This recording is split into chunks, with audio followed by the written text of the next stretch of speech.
உத்தரவு வழங்கலாம். சிவாயிடம். ஓம் சிவாய நம. திருச்சிற்றம்பலம். சாயான்பினை நாள்தோறும் தழைப்பவர் தாயே ஆகி வளர்த்தனை போற்றி. தென்னாடுடைய சிவனே போற்றி. எந்நாட்டவர்க்கும் இறைவா போற்றி. காவாய் கடகத்திரளே போற்றி. கைலை மலையானி போற்றி போற்றி. சைவத்தின் மேல் சமயம் வேறில்லை, அதில் சார் சிவமாம். தெய்வத்தின் மேல் தெய்வம் இல்லெனும் நான்மறை செம்பொருள் வாய்மை வைத்த சீர் திரு தேவாரமும் திருவாசகமும் உய்வத்தர செய்த நால்வர் பொற்றார் எம் உயிர் துணையே. ஐயா, நாலொரு துதிப்பாடி ஆரம்பிக்கலாங்க ஐயா. சிவாய நம. திருச்சிற்றம்பலம். சாயால்வினை நாள்தோறும் தலைப்பவர் தாயே ஆகி வளர்த்தனை போற்றி. கொடுத்த புகழியற்போல் போற்றி. ஆலிசை கல்விடப்பில் அனைந்த பிதா நடிபோற்றி. வாழி திருநாவல் வன் கொண்ட பதம் போற்றி. பூமணி திருவாதூரல் திருத்தாள் போற்றி. ஒரு மணி திருவாதூரல் திருத்தாள் போற்றி. ஆடல் வல்லான் சொக்கநாதருடைய மீனாட்சி உடைய திருவருளும் மாணிக்க வாசுடைய குருவருளும் ஒன்றாக சேர்த்து இந்த திருவாசக சிந்தனை அமர்வு என்ற நிலைக்களத்தை நமக்கு பரிசாக தந்திருக்கின்றது. அப்பேற்பட்ட குருவருளையும் திருவருளையும் அடியேன் மனம் மொழி மெய்களினாலே வழிபாடு செய்கின்றேன். மேலும் இங்கு குழுமி இருக்கக்கூடிய அத்துணை அடியார் பெருமக்களுடைய திருவடி தாமரைகளையும் அடியேன் செல்லிமேல் சுருத்தி மகிழ்கின்றேன். திருச்சிற்றம்பலம். சிவாயனம் சிவாயனம். சொக்கநாதர் என்பார்.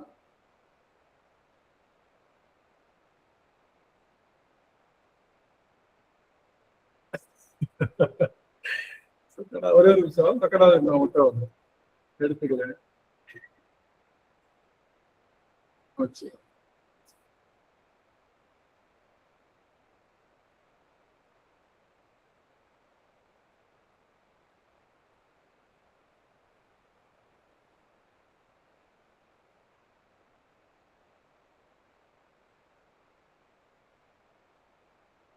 திருச்சிற்றம்பலம்.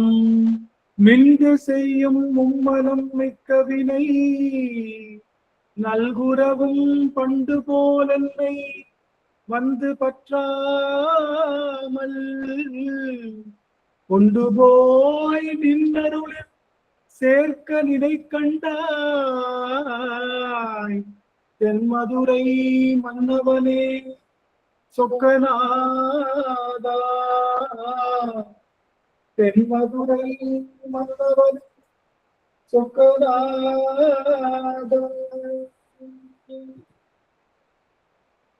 சொக்கநாதருடைய பெரும் கருணையினாலே நாம் தொடர்ந்து இந்த போற்றி திருஅகவல் என்ற பதிகத்தை சிந்தித்து வருகின்றோம். அந்த வகையிலே இன்றைய தினம் நாம் போற்றி திருவகல் ஆரம்பித்து போன வருஷத்துக்கு இந்த வருஷம் ஒரு வருடம் ஆகுது. ஒரு வருடம் ஆயிடுச்சு. போற்றி திருவகல் நாம் இந்த ஆரம்பிச்சு கிட்டத்தட்ட ஒரு ஆண்டுகளாக. போன அக்டோபர் 13 நினைக்கிறேன். 13 அன்னைக்கு நம்ம தொடங்கி இருக்கோம். இன்னைக்கு மணிக்கு ஆகஸ்ட் 13. இன்னைக்கு ஆகஸ்ட் 12 அன்னைக்கு நம்ம வந்துட்டோம். இனி வெள்ளிக்கிழமையும் நம்ம பார்ப்போம். அந்த வகையிலே இன்றைய தினம் நமக்கு பேரொரு செய்திருக்கின்றார் பெருமான்.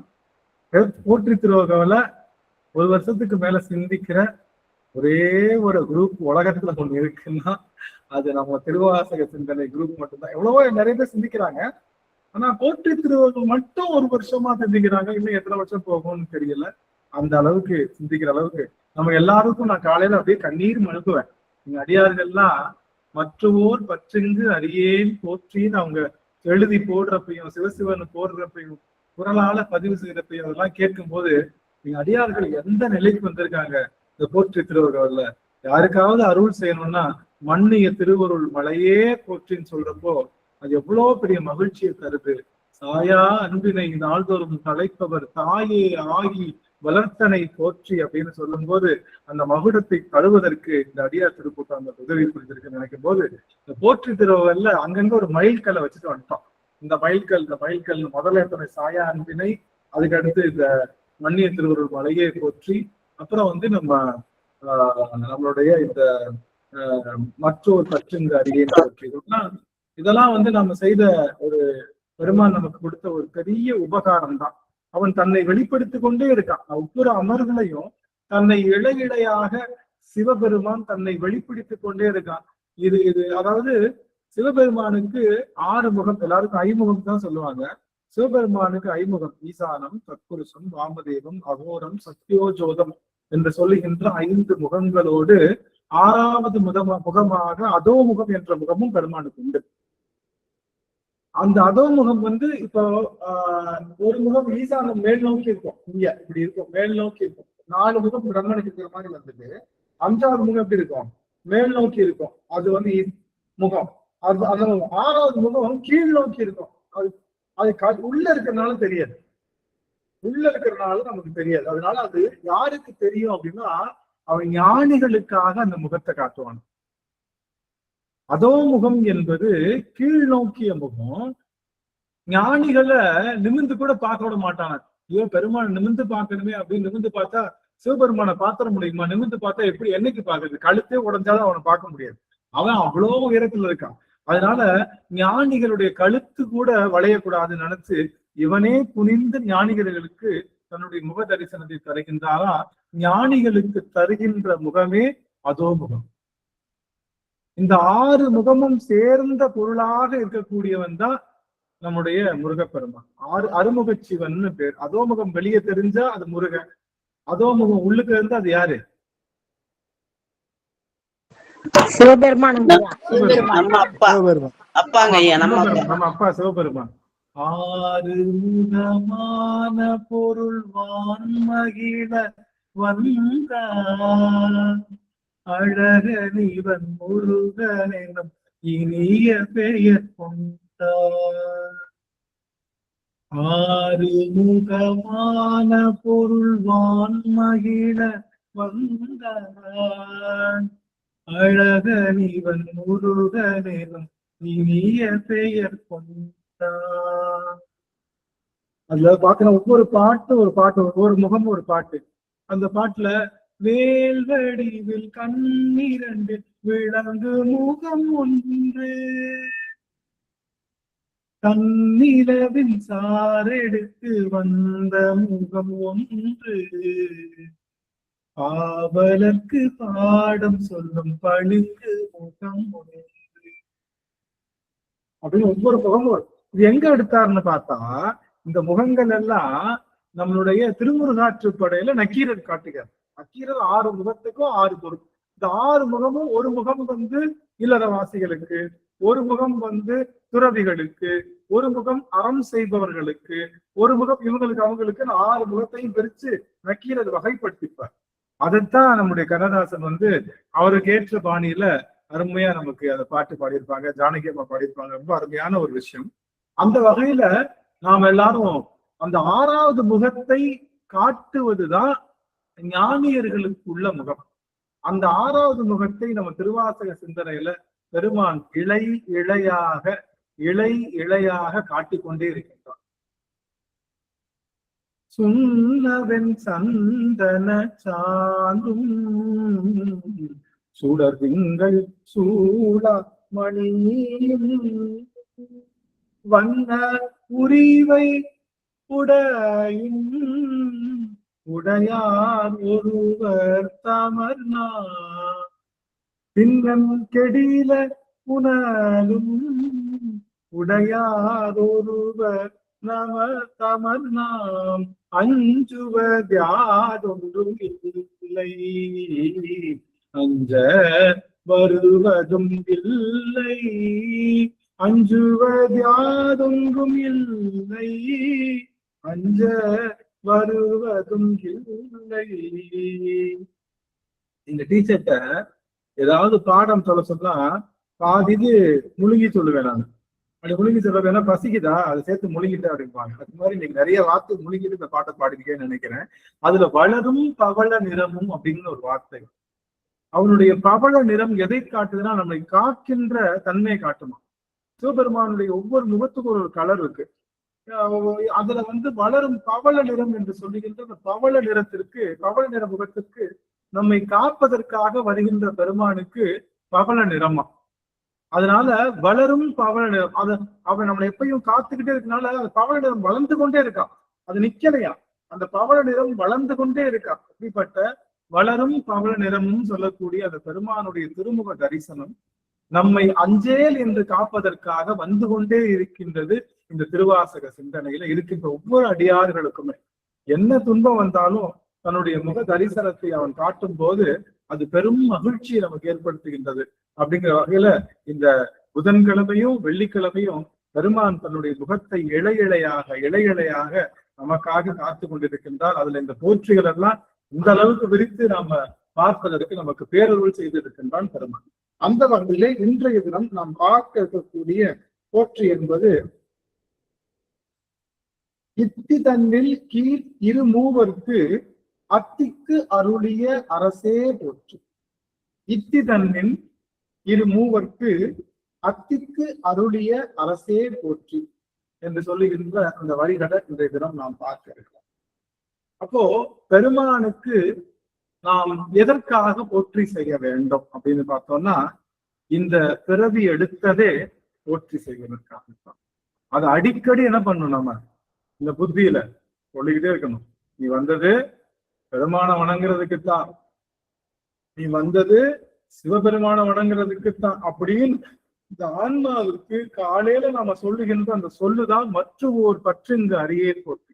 சிவபெருமான் மீது பற்று கொள்வதற்காகத்தான் வந்திருக்கோம். சிவபெருமான் மீது பற்று கொள்வதற்காகத்தான் வேற எதுக்காகவும் வரல. மனம் படைத்தேன் உன்னை நினைப்பதற்கு நான் வடிவெடுத்தேன் உன்னை சுமப்பதற்கு. மனம் படைத்தேன் உன்னை நினைப்பதற்கு நான் வடிவெடுத்தேன் உன்னை சுமப்பதற்கு. அப்படிங்கிறப்போ தெய்வாலயம்மா கேரக்டர் நம்ம வர முடியாது. அதனால மணப்பதற்குன்னு ஆக்சுவலி மணக்கிறதுக்கு தான் வந்திருக்கணும். மணப்பதுதான் அவனை மணவாளன் தான் நமக்கு. நித்தம் அழகிய நிரம்பழகிய நித்தம் மணாளர்னு சொல்லக்கூடிய நித்தம் மணாளரா நாமெல்லாம் அவனுக்கு ஒரு அவன் தான் நமக்கு மணவாளன். மணவாளன்னா அடைக்கலமாக எவர் இருக்கானோ அவன் தான் மணவாளன். எல்லாரும் கல்யாணம் முடிச்ச எல்லாரும் கணவன் ஆயிட முடியாது. மணவாளன் அந்த பெண்ணுக்கு சரியான பாதுகாப்பும் அடைக்கலமும் இன்பமும் தருகின்ற ஒரு ஆண் மகன் தான் அந்த பெண்ணுக்கு மணவாளனா இருக்க முடியும். சும்மா மஞ்சக்கயிறு கட்டிட்டா அது மணவாளன் ஆயிட முடியாது. அது போல சிவபெருமான் ஒருவன் தான் எல்லா உயிர்கள் இன்பத்திற்கும் சரணாலயம் அவன்தான்.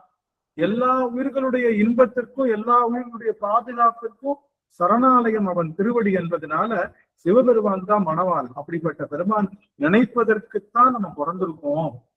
நம்ம தேவிமார்கள் 2 பேரும் காட்டுறதுக்கான காரணம், எப்படி தேவி இறைவனை அப்படியே நினைச்சுக்கிட்டே இருக்காளோ அது மாதிரி சிவகாமி பதம் என்பதை நாம் பெறுவது என்பது சிவபெருமானை நினைந்து நினைந்து உருகின்ற ஆற்றல். அவனை நினைக்கிறதுக்காக பிறந்திருக்கோன்றது மட்டும் அடிக்கடி ஞாபகப்படுத்திட்டே இருக்கணும். வேற ஏதாவது மைண்டு மாறுது, ஐயோ அது வரலையே இது வரலையே இப்படி ஆயிடுச்சேன்னு நினைக்கிறப்போ கவலைப்படாத, இதெல்லாம் ஒண்ணும் கிடையாது. நாம அவன் நினைக்கிறதுக்கு ஏதாவது இடையூறு வந்தா மட்டும் பயப்படணும். சிவபெருமானை நினைப்பதற்கு நமக்கு ஏதாவது ஒரு இடையூறு வருது அப்படின்னா நம்ம என்ன பண்ணோம், அதுக்காக நாம பயப்படலாம். அதுவும் கூட அவருடைய திருவுருள் நினைச்சுதான் இருக்கணுமே தவிர அந்த இடத்துல நம்ம என்ன பண்ணக்கூடாது, பயப்படக்கூடாது. அடியார்கள் எனக்கு தர வேண்டிய கூலியை கொடுத்துடலாம், கொடுத்துட்டா எனக்கு லாபம் இருக்குன்னு நினைக்கிறேன். நீங்க எல்லாரும் கொடுத்தீங்கன்னா இன்னைக்கு ஆடி அமாவாசை வேற, ஏதாவது போனஸ் இருந்ததுன்னா கொஞ்சம் கொடுக்கலாம். எனக்கு போனஸ் இத்தனை வருஷம் வேலை பார்க்குறேன், தீபாவளி பொங்கலுக்கு ஏதாவது போனஸ் கொடுத்த மாதிரி அடியனுக்கு ஒரு போனஸ் கிடைச்சது அப்படின்னு சொல்ல ராஜேஸ்வரி அம்மா பார்க்கிறேன், சுகந்தி அம்மா, கலைச்செல்வி அம்மா, சுசீலா அம்மா, சரஸ்வதி அம்மா, உமாராணி அம்மா, கௌரி அம்மா, கலைச்செல்வி, ராதிகா அம்மா, ஐயா சிவாயிரம் சிவாயிரம் ஐயா, நம்ம சத்யநாராயண ஐயா, மாரிமுத்துக்காரன் அம்மா, ஸ்ரீஸ்ரீ அம்மா, கலைச்செல்வி அம்மா மற்றும் கலாவதி அம்மா அம்மா சுவாமி அம்மா சித்ரா அம்மா திருவடி வணங்குகின்றேன் அம்மா.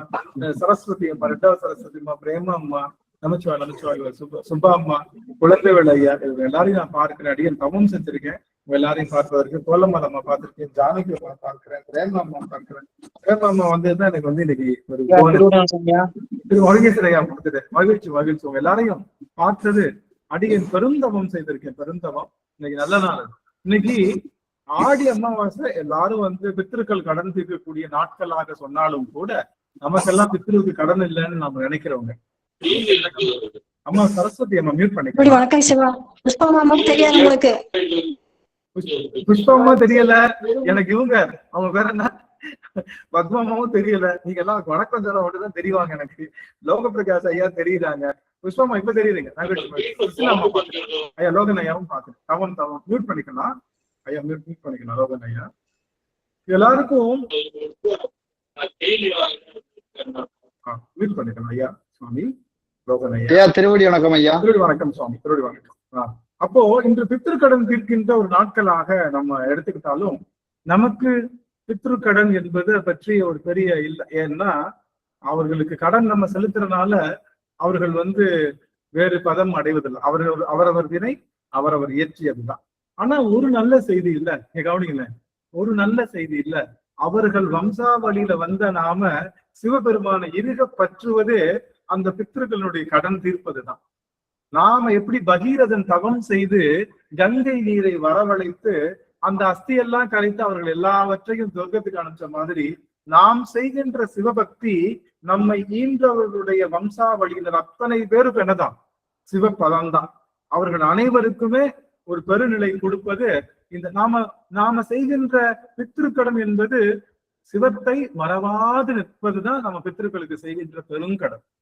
அதுக்கு அப்படி செஞ்சா நாம மூவேல் சுற்றம் முரண் நரகிடை வாராமை என்று சொல்லுகின்ற மூவேல் 21 தலைமுறைக்கும் நமக்கு என்ன வராது, நம்முடைய ஈன்றவர்களுக்கான அந்த எந்த பிழையும் வராது. நம்ம காப்பாற்றுகின்ற அந்த நிலைப்பாடுகளை. அப்போ ஆடி அமாவாசை அப்படிங்கிறத நிறைய பேர் கும்பிட்டாலும் நமக்காக இருக்கிறது கைலாய தரிசனம் தான். நம்முடைய அப்பருடைய கைலாய காட்சியை நினைக்காம நம்மளால இருக்கவே முடியாது. அப்பர் கைலாய காட்சி என்பது நமக்கு எதை உணர்த்துகிறது அப்படின்னா, கைலாயத்தில் என்பது பனிமலை அல்ல, கைலாயம் என்பது மலை அல்ல, கைலாயம் என்பது இடமும் அல்ல, கைலாயம் என்பது பாவனையே. கைலாயம் என்பது எது? பாவனை தான், பாவனை தான். நீங்க இது பார்த்திருக்கீங்களா? அது என்னது, ஏதோ ஒரு மூவி நார்னியா பாக்குறீங்களா? நார்னியான்னு ஒரு மூவி இருக்கும், பாத்துறீங்களா? சில பேர் ஒரு மாதிரி கார்ட்டூன் மூவி மாதிரி இருக்கும். இந்த நார்னியான்றது கற்பனை உலகம் தான், அது ரியல் கிடையாது, அது பாவனை தான். கற்பனைக்கும் பாவனைக்கும் வித்தியாசம் இருக்கு. இல்லாத பொருளை நினைக்கிறதுக்கு பேரு கற்பனை, இருக்கிற பொருளை நினைக்கிறதுக்கு பேரு பாவனை. எப்படி இல்லாத பொருளை நினைக்கிறதுக்கு பேரு கற்பனை, இருக்கிற பொருளை நம்ம என்ன பண்றோம், நம்ம நினைக்கிறதுக்கு பேரு பாவனைன்னு சொல்லுவோம். அதனால நாம செய்வது பாவனை. எது பாவனை?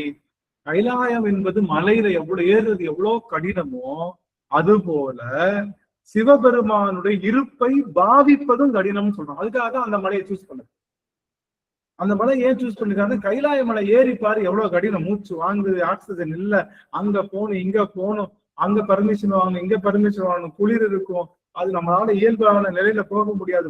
ஒரு வைராக்கியமா தான் போக முடியும். அந்த மாதிரி வைராக்கிய நிலையில நம்ம போக வேண்டிய அந்த நிலை எப்படி உனக்கு உடல் வைராக்கியம் இந்த புற கைலாயத்திற்கு தேவையோ அது போல உயிர் வைராக்கியம் யாருக்கு தேவை?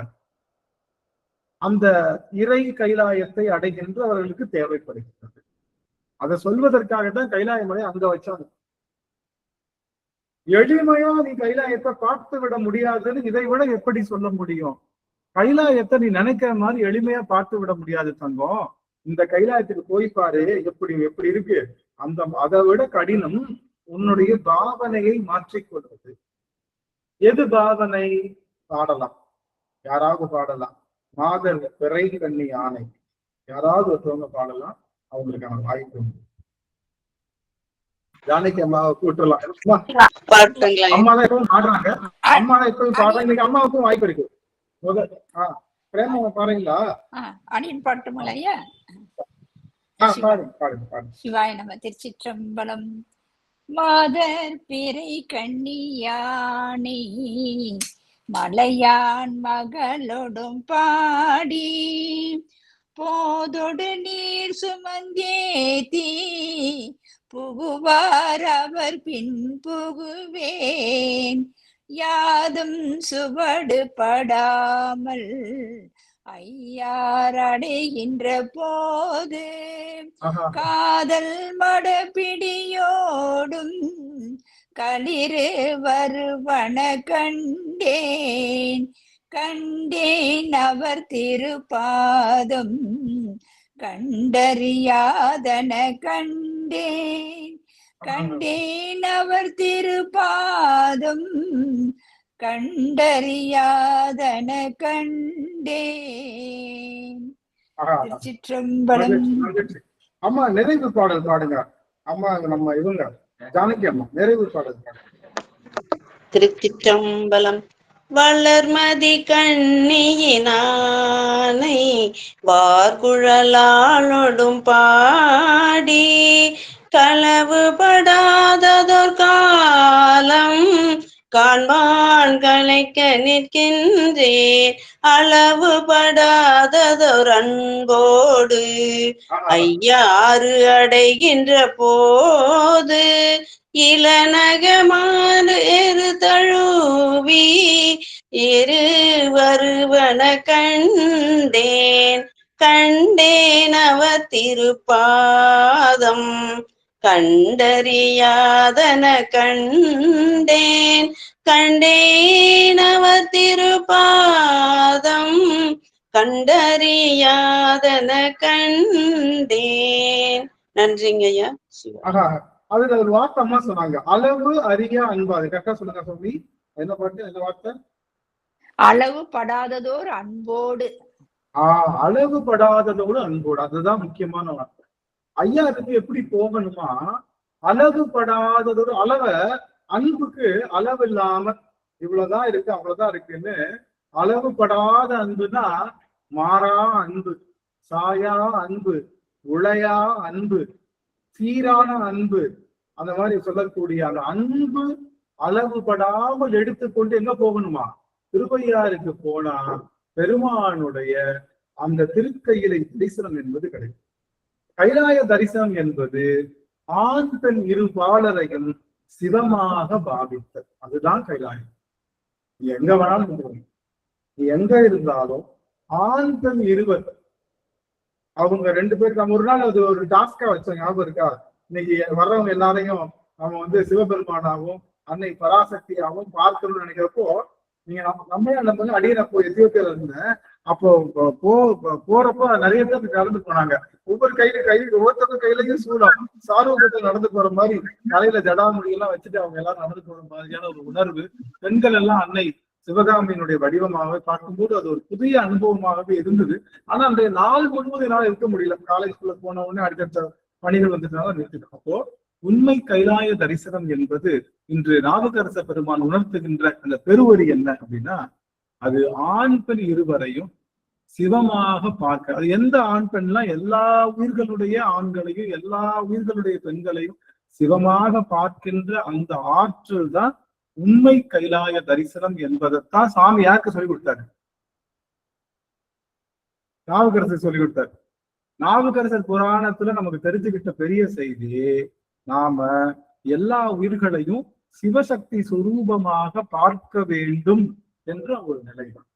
அந்த நிலைதான் நமக்கு வேணுமே தவிர மற்றபடி வேற விஷயங்கள் நமக்கு தேவையில்லை அப்படிங்கிற செய்தியெல்லாம் நமக்கு இங்க சொல்லப்படுது. ஆக நாம போற்றி செய்வது என்பது இந்த உயிர் நம்ம போற்றி செய்வதற்காகத்தான் பிறந்திருக்கோன்றதை நம்ம அடிக்கடி ஞாபகப்படுத்திக்கணும். வேற எதுக்காக பிறக்கல. மித்ததெல்லாம் நாம பொருள் ஈட்டுறது, நாம வீடு கட்டுறது, பிள்ளைகள், செல்வம், கல்வி, சாதி, குலம், பெருமை, நம்முடைய அது எல்லாமே அழிந்து போகக்கூடியதுதான். ஆனா இறைவனுடைய சிவப்பதம் ஒண்ணுதான் என்றும் அழியாதது. அதை அடைவதற்காகத்தான் வந்திருக்கோம். போய் என்னப்பா வேணும், உனக்கு எது வேணாலும் வாங்கிக்கோ அப்படின்னு ஒரு பெரிய மல்டி காம்ப்ளெக்ஸ்ல கேட்டா நீங்க என்ன பண்ணுவீங்க?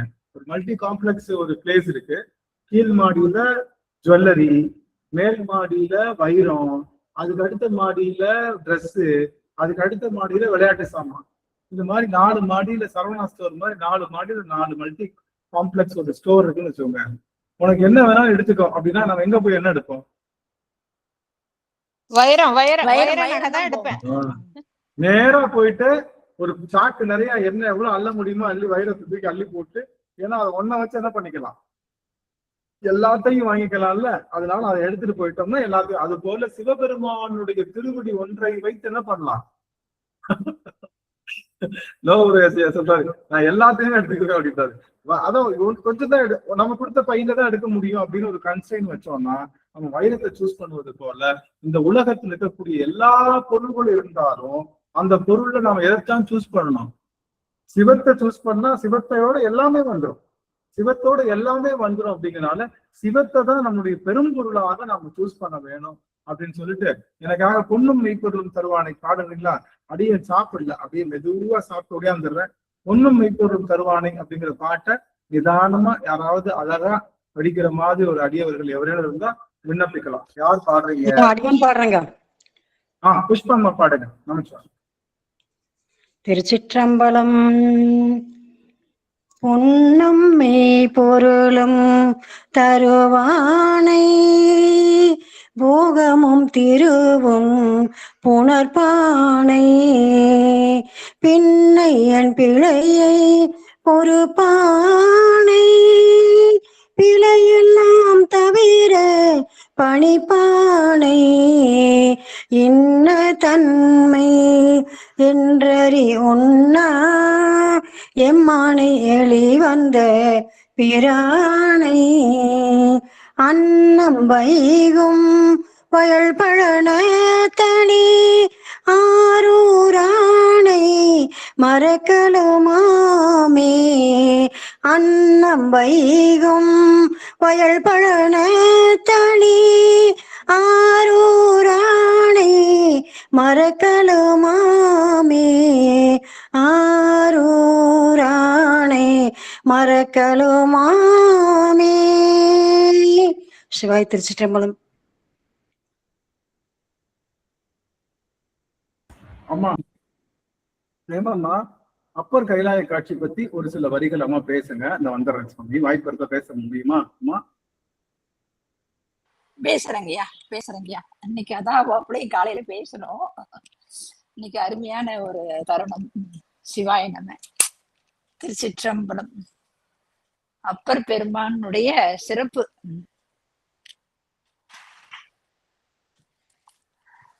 சிவாய நம.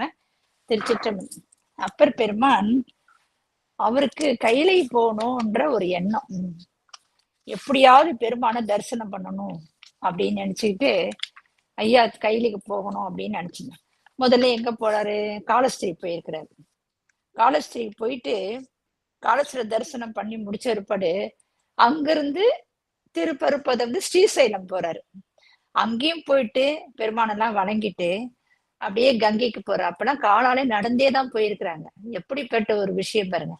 காலாலே நடந்து கங்கைக்கு போய் அங்க மலைப்பாதைகள் எல்லாமே கடந்து போகணும். ஏன்னா ஸ்ரீசைலமும் மலைப்பகுதி தான். அங்கிருந்து காலஸ்ரீ மலைப்பகுதி தான். அதெல்லாம் கடந்து நடந்து கங்கை போய் சேர்றாரு. அங்க போய் அப்பயே என்ன பண்ணுவாங்க, எல்லாம் உடம்பெல்லாம் தளர்ந்து போயிடுது. அந்த கங்கைக்கு போகணும், பெருமானின் தரிசனம் பண்ணதும் அவருக்கு கைலாயத்துல கைலாய காட்சி நமக்கு கிடைக்கணும், அங்க போகணும் அப்படின்ற ஒரு எண்ணத்தோட அவர் போறாரு. அப்ப போக்குள்ள என்னது, ரொம்ப பயங்கரமான பாதையெல்லாம் கடந்து போக கூட அந்த காண வேண்டும் அந்த காண வேண்டும். அதனாலதான் அவருக்கு அந்த கைலாய அந்த திருவையாறு படத்துல அந்த பாதத்தை கண்டேனே அப்படியோட தரிசனம் கண்டனி. எல்லா உயிர்களையுமே அவர் என்ன பண்ணாரு, சிவமாவும் அம்பிகாவுமே பார்த்தாரு. அந்த அந்த காண வேண்டும் என்ற ஒரு வேட்கை தான் அவருக்கு. அப்படியே அந்த வேட்கை ரொம்ப அவர் அந்த வேட்கையோட அவர் போறாரு. அப்ப என்னது, அவருடைய கை மார்பு எல்லாமே தேய்ந்து போச்சு. தேய்ந்து உடல்லாம் அந்த சதையெல்லாம் வைட்டிக்கிட்டு அந்த உடல் வருந்தபடி அந்த தன்மையில அவர் என்ன பண்றாரு, தொடர்ந்து செல்றாரு. அந்த உள்ள இருக்கிற எலும்பெல்லாமே தெரிய ஆரம்பிச்சுட்டா. அந்த அளவுக்கு அவர் உடம்புல தோலெல்லாம் முட்டி போட்டு அந்த தகர்ந்து போறாராம். அப்ப ஈசன் என்ன பண்றாரு, அந்த முனிவர் வடிவத்துல தோன்றி அந்த கைலியை காண்பதற்கு ரொம்ப அரியுதுப்பா, இது அங்கெல்லாம் ரொம்ப கடினமான ஒரு பயணம் அப்படின்ட்டு பெருமானே வந்து உபதேசம் பண்றாரு. ஆனா அரியுது அரியுதுன்னு சொல்றாரு. ஆனா அவர் கேட்கல.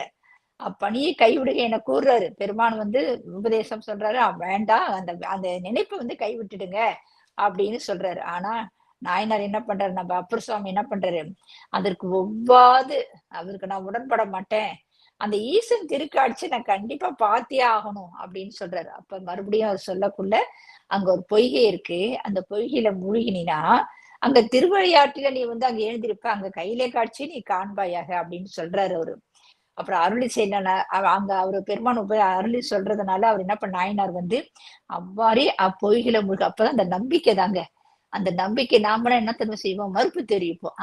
இவர் என்ன சொல்றது, நம்ம தான் ஒரு பயணத்துக்கு தயாராயிட்டோம், நீ நடுவு வந்து குறுக்க என்ன சொல்ல போற, நான் போறேன் அப்படின்னுவோம். ஆனா நாயன்மார்கள் உணர்த்தி இருக்கிறாரு அந்த இடத்துல பெருமானுடைய அந்த நம்பிக்கை பேர்ல அவங்க அந்த கையிலேயே காட்சி பார்க்கணும்னு சொல்லக்குள்ள பெருமான் வந்து அருளி செய்தனால அந்த பொய்கையில மூழ்கி அந்த திருவியாற்றில கையிலேய காட்சி கண்டு மகிழ்றாராம்.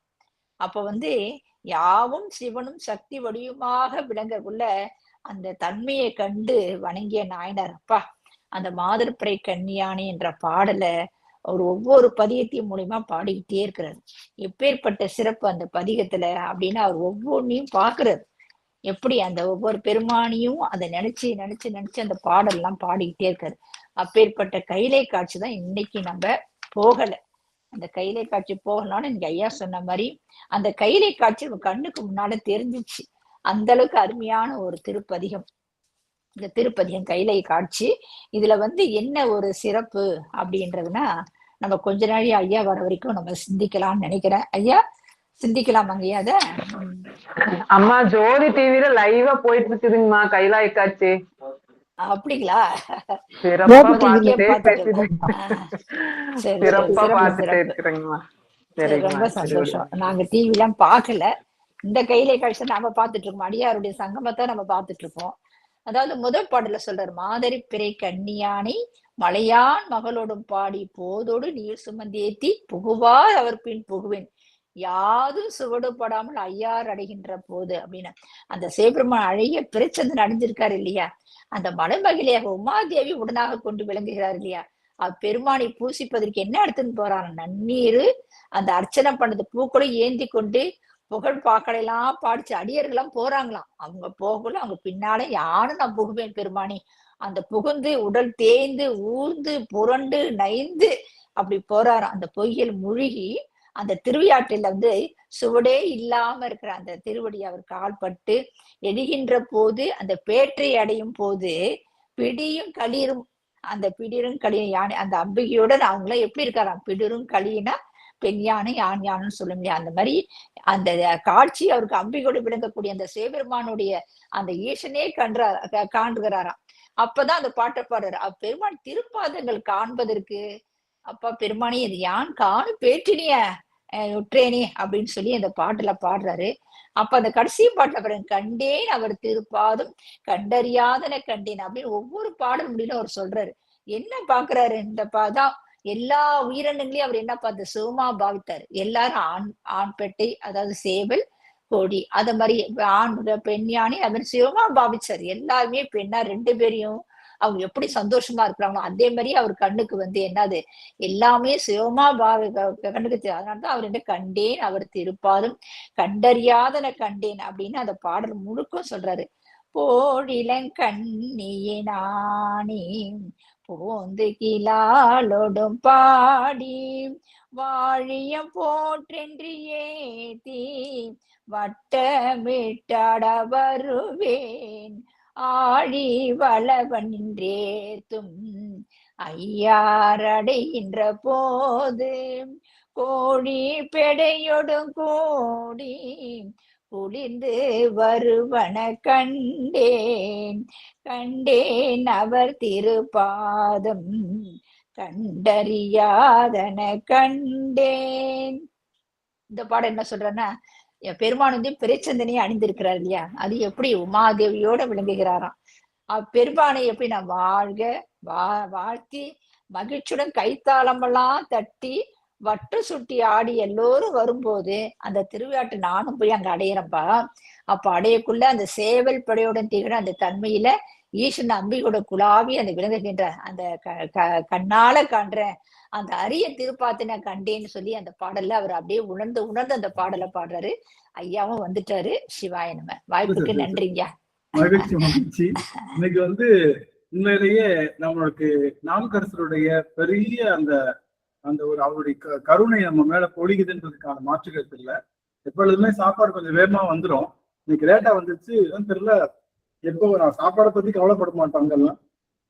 கொஞ்சம் ரொம்ப பசிச்சு சரியா சாப்பிடலாம் தான் அடியாரு. நான் இன்னைக்கு காக்க வைக்க மாட்டேன் அடியாருக்கலாம். அடியான பொறுத்த முதலாவதாக அடியான பொறுத்தணும் எல்லாரும். அம்மாவும் ரொம்ப சிறப்பா இன்றைய தினம் நமக்கு அந்த கையில காட்சி ஆரம்பிச்சிருந்தாங்க. இதுல முக்கியமான செய்தி தோதோடு நீர் சுமந்தேத்தி அப்படின்றது பூக்களும் கையில நீர் துவளையும் அப்படிங்கிறத இருந்தாலும் கூட தோதி என்பது கண்கள் தான். கண்கள்ல எப்பொழுதுமே கண்ணீர் சுரந்து அந்த கண் மலர்கள்ல கண்ணீர் சுரந்து போகின்ற அடியவர்கள் தான். அப்போ சிவபெருமானுக்கு நம்ம ஏந்திட்டு போற ஒரு பொருள் கண் மலரில் ஒரு நீர் சுரத்தல். அதுதான் அவனுக்கு நாம் எடுத்து போகின்ற பெரிய ஒரு வஸ்து. அந்த வஸ்து நம்ம மறக்காம எடுத்துட்டு போகணுங்கிறதுதான் இன்றைய தினம் தோதோடு நீர் சுமந்தேத்தி போவார் அவர்க்கும் புகுவேர் அப்படிங்கிற மாதிரி அந்த பாடல். அவனுடைய திருவடி என்பது அடியவர்கள் தான். அடியவர்கள் தான் இறைவனுடைய திருவடி. அதுதான் உண்மையான திருவடி. அடியவர்கள் கூட்டத்தை பார்த்துட்டோம்னா இறைவனுடைய திருவடியை பார்த்த மாதிரி, கைலாயத்தை பார்த்த மாதிரி இங்க இருக்கக்கூடிய அடியார்கள் எல்லாரும் இங்க இருக்கிறதுனால தெய்வம் இருப்பது இங்கே அப்படின்னு நம்ம முடிச்சிடலாம். இங்கதான் நம்மளுடைய பெருமான் திருவடி கலந்திருக்கு. நம்மளுடைய அந்த பாடலுக்கு விளக்கத்தை பாருங்க. அடைந்தவருக்கு அருளும் அப்பா போற்றி அப்படிங்கிற அந்த செய்தியை தான் போன அமர்வுல பார்ப்போம். அடைந்தவருக்கு அருளும் அப்பான்னா சிவபெருமானை எப்படி அடைகிறது? நீங்கதான் முதல் சொல்றீங்க. சிவபெருமானை எப்படி அடைகிறது? சிவபெருமான் அடைய முடியாதுங்க ஐயா, அடைக்கலம் தான் ஆகணும். சிவபெருமானை அடைய முடியாது, அடைக்கலம் தான் ஆக முடியும். சிவபெருமானை அடைய முடியாது, அடைக்கலம் தான் ஆகணும் அப்படிங்கிற மாதிரி அடிய அந்த ஒரு செய்திகள் பாரு. அப்போ அது அருளுகின்றவன் இறைவனுடைய அருள் என்ன அர்த்தம் சுவாமி? போன அமர்வுல பார்த்தோம். இறைவனுடைய அருள் அப்படிங்கிறது என்னது ஐயா? பெரியவங்க நம்மளுக்கு காட்டுறது அருள், சின்னவங்க நம்ம பெரியவங்க மேல காட்டுறது அன்பு. அது அன்புதான். அது அன்புதான். அருள் என்பது அன்புதான். அது பெரியவர்களாகிய உயர்ந்தவர்களிடத்தை நமக்கு பொழிந்த அது அருள்.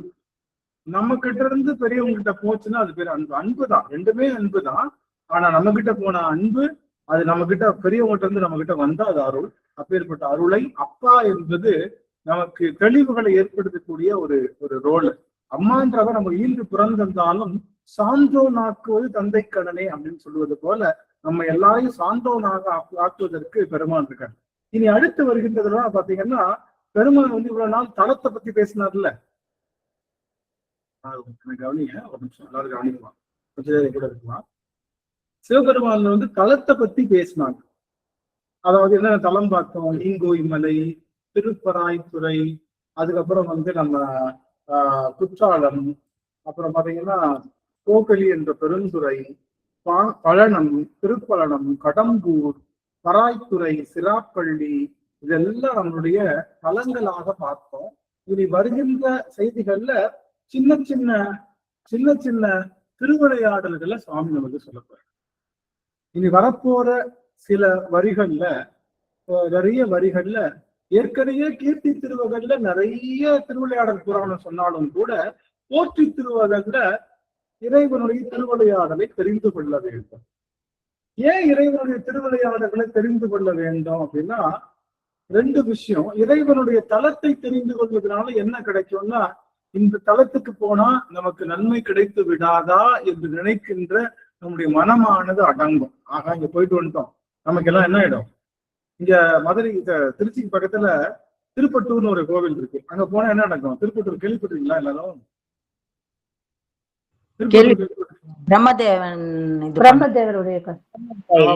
பிரம்மாவுக்கு கோவில் இருக்கிற இடம். அங்க பாத்தீங்கன்னா எல்லாரும் யாருக்கு முன்னாடிதான் நிப்பாங்க? சிவபெருமானுக்கு முன்னாடி நிக்க மாட்டாங்க. எல்லாரும் எங்க போய் நிப்பாங்க? பிரம்மாவுக்கு முன்னாடி நிப்பாங்க. ஜாதகத்துல ஒரு பிரிண்ட போட்டு கொடுப்பாங்க. அங்க இருக்கிற ஒரு மஞ்சள் எடுத்து அதை வச்சா என்ன ஆகும்? நம்ம ஜாதகத்துல உள்ள தோஷம் எல்லாம் நீங்கிடும். நீங்கும் அப்படிங்கிறது ஒரு ஒரு மரபு. ஆனா அந்த பிரம்மதேவன் எழுதல. பிரம்மதேவனே தன்னுடைய தலையெழுத்துக்காக யார் நோக்கி தவறு இருக்கிறது? உள்ள இருக்கக்கூடிய பெருமாள் நோக்கி தான் தவறு இருக்காரு. அதனால அங்க போயிட்டு நாங்க பாடினது வந்து நம்மளுடைய தோளுடைய செவியன் தான். பிரமாபுரம் மேவிய பெருமான் இவனன்றே அப்படின்னு அங்க போயிட்டு தோளுடைய செவியன் தான் பாடணும். அப்போ எனக்கு ஒவ்வொரு தளத்துக்கும் போறனால நமக்கு ஒரு என்ன கிடைக்கும்னா ஆறுதல் கிடைக்கும். அப்பாடா இந்த தளத்துக்கு போயிட்டு வந்து இது நடந்துரும். ஆனா அது பொருள் அல்ல. ஆனா நமக்கு ஒரு மன ஆறுதலுக்காக ஒவ்வொரு தளத்தையும் சுவாமி வச்சார். தலப்புராணம் பார்த்தோம், ஒவ்வொரு தலப்புராணையும் பார்த்தோம். இனி வர வேண்டியதெல்லாம் திருவிளையாடல் புராணம் பார்க்கப்போம். இந்த திருவிளையாடல் புராணம் ஏன் பார்க்கணும் அப்படின்னா, யாராவது கரெக்டா சொன்னா அவங்களுக்கு ஒரு ஒரு அது பழைய அடியார்கள் தான் சொல்ல முடியும், புது அடியார்கள் சொல்ல முடியாது. பழைய அடியார்களுக்கு ஒரு புத்தகம் பரிசு. பழைய அடியார்களுக்கு, ஆனா புது அடியார்களும் முயற்சி பண்ணலாம். பழைய அடியார்கள் மறந்துருப்பீங்க. பரிசு என்ன பரிசு? ஒரு புத்தகம் பரிசு. ரைட்டா? யாரு சொல்றாங்களோ அவங்களுக்கு திருவிளையாடல் புராணம் புத்தகம் பரிசு. என்னை பார்க்கலாம், எல்லாரும் ஆன் பண்ணிக்கலாம். பரிசுன்னு சொன்னோன்னு என்ன பண்ணிடலாம், எல்லாரும் ஆன் பண்ணிக்கலாம். பரிசுக்கான கேள்வி என்ன நீ கேட்கணுமா இல்லையா? சொக்கா எனக்கு இல்ல இப்படி ஆயிடுச்சு பெருமாடே அப்படின்னு சொல்லி நம்மளுடைய தருமி கேட்கிற மாதிரி எல்லாருக்கும் பரிசு. திருவிளையாடல் புராணத்தை நம்ம பரிசா கொடுத்துடலாம். திருவிளையாடல் புராணம் அப்படிங்கிறத நம்மளுடைய திருவாசகத்துல நிறைய இடத்துல பேசினாலும் சில பதிகங்கள் முழுமையாகவே திருவிளையாடல் புராணத்தை சொல்லுது. அது என்ன பதிகம் அப்படிங்கிறத கீர்த்தி திருவள்ளுவர் விட்டுருங்க, அதை நம்ம பார்க்கல. நம்ம பார்த்த பதிகம் தான். ஆனா முழுமையா திருவிளையாடல் புராணத்தை மட்டும் பேசுகின்ற ஒரு பதிகம். அது என்ன பதிகம்?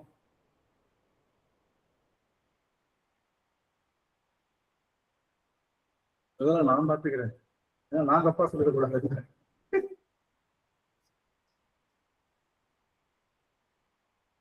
திருவிளையாடல் புராணம் பேசுகின்ற பதிகம் எது?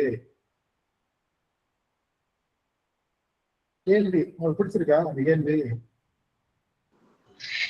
நரியை குதிரை பரியாக்கி ஞாலம் எல்லாம் விளைவித்து இல்ல எல்லாத்தையும் திருவந்தியார் இல்ல. திருவந்தியார்ல எது இருக்குன்னா தக்ஷனுடைய அந்த படம், தக்ஷனை சொன்னதுதான், தக்ஷனை வீழ்த்தியதுதான். சரிங்களா? அடியன்னு சொல்லட்டுமாங்க ஐயா. திரு பாண்டி பதிகங்கயா, திரு வேசரவு இல்ல. நம்ம பாண்டி பதிகெல்லாம் பார்க்கவே இல்லை. நம்ம பார்க்கவே இல்லை. அதுல இருக்குன்னு சொன்னாங்கயா. திரு நரிய குதிரையாக திருவிளையாடல் படணும். எனக்கு தெரிஞ்சிருச்சு. ஏன்னா நம்ம கரெக்டா சொன்னோம்ல. அற்புத பத்துங்க ஐயா, அருள் 10 அற்புத 10ங்க ஐயா. எப்படி அற்புத 10 எங்க இருக்கு? மாணிக்க வாசக பெருமான் சொல்லியிருக்காருங்க ஐயா அதுல. அற்புத 10ல பெருமானுடைய அத்தனை லீலை, அதாவது திருவிளையாடல்கள் அத்தனையுமே சொல்லியிருக்காங்க ஐயா. அப்படி அற்புத 10லயா? என்ன சாமி சொல்றீங்க? நான் தான் சரியா பாக்கலையா? சிவபெருமானுடைய திருவிளையாடல்கள் ஐயா, மதுரையில நிகழ்ந்தது. சரி சரி சரி. மொத்தம் புக்கு எனக்கு தான். ஏனம் போடுவாங்கல்ல, இது ஒரு தடவை இது எவ்வளவு கேள்வி கேட்பாங்க. மீனாட்சி அம்மன் திருவிளையாடுற சிவா, மீனாட்சி அம்மன் திருவிளையாடுற சொக்கா எங்க இருக்க? இல்ல இல்ல, இங்க பாருங்க. சொல்லுங்கம்மா. திருச்சாளலுங்கய்யா, திருச்சாளல் இல்ல. திருச்சாளல்ல சமணர்கள் கேள்வி கேட்க பதில் தான் சொல்றமே தவிர திருப்பந்தி வெளிச்சாங்க ஐயா. ஐயா திருவம்மானை திருவம்மானையில 1 2 தான் இருக்கு.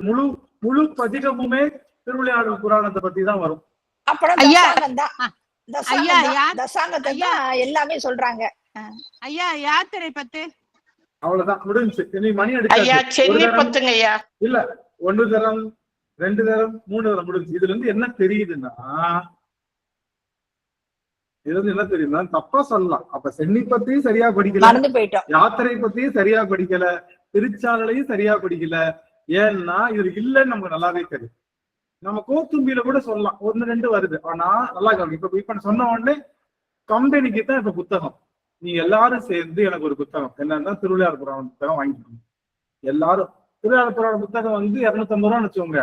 இப்போ 50 பேர் வந்தா எவ்வளவு போடணும்? ஆளுக்கு 2 ரூபாய் போடணும். ஆளுக்கு 2 ரூபாயோ அல்லது 3 ரூபாயோ போட்டு திருவிளையாடல் புராணம் 250 ரூபாய்லாம் இல்ல, 250 ரூபாய்லாம் இல்ல. அது சும்மா சின்ன விளக்கம் தான்.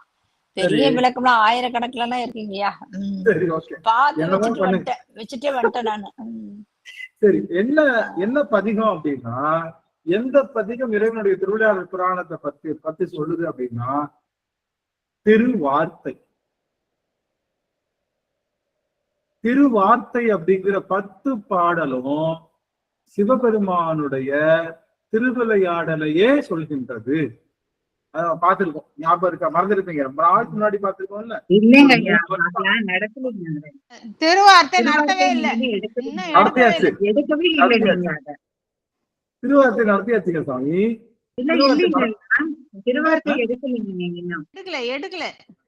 எடுக்கலங்க ஐயா, திருவார்த்தை எடுக்கல. அம்மா எடுத்துட்டாங்க, ரெக்கார்ட்ல இல்ல.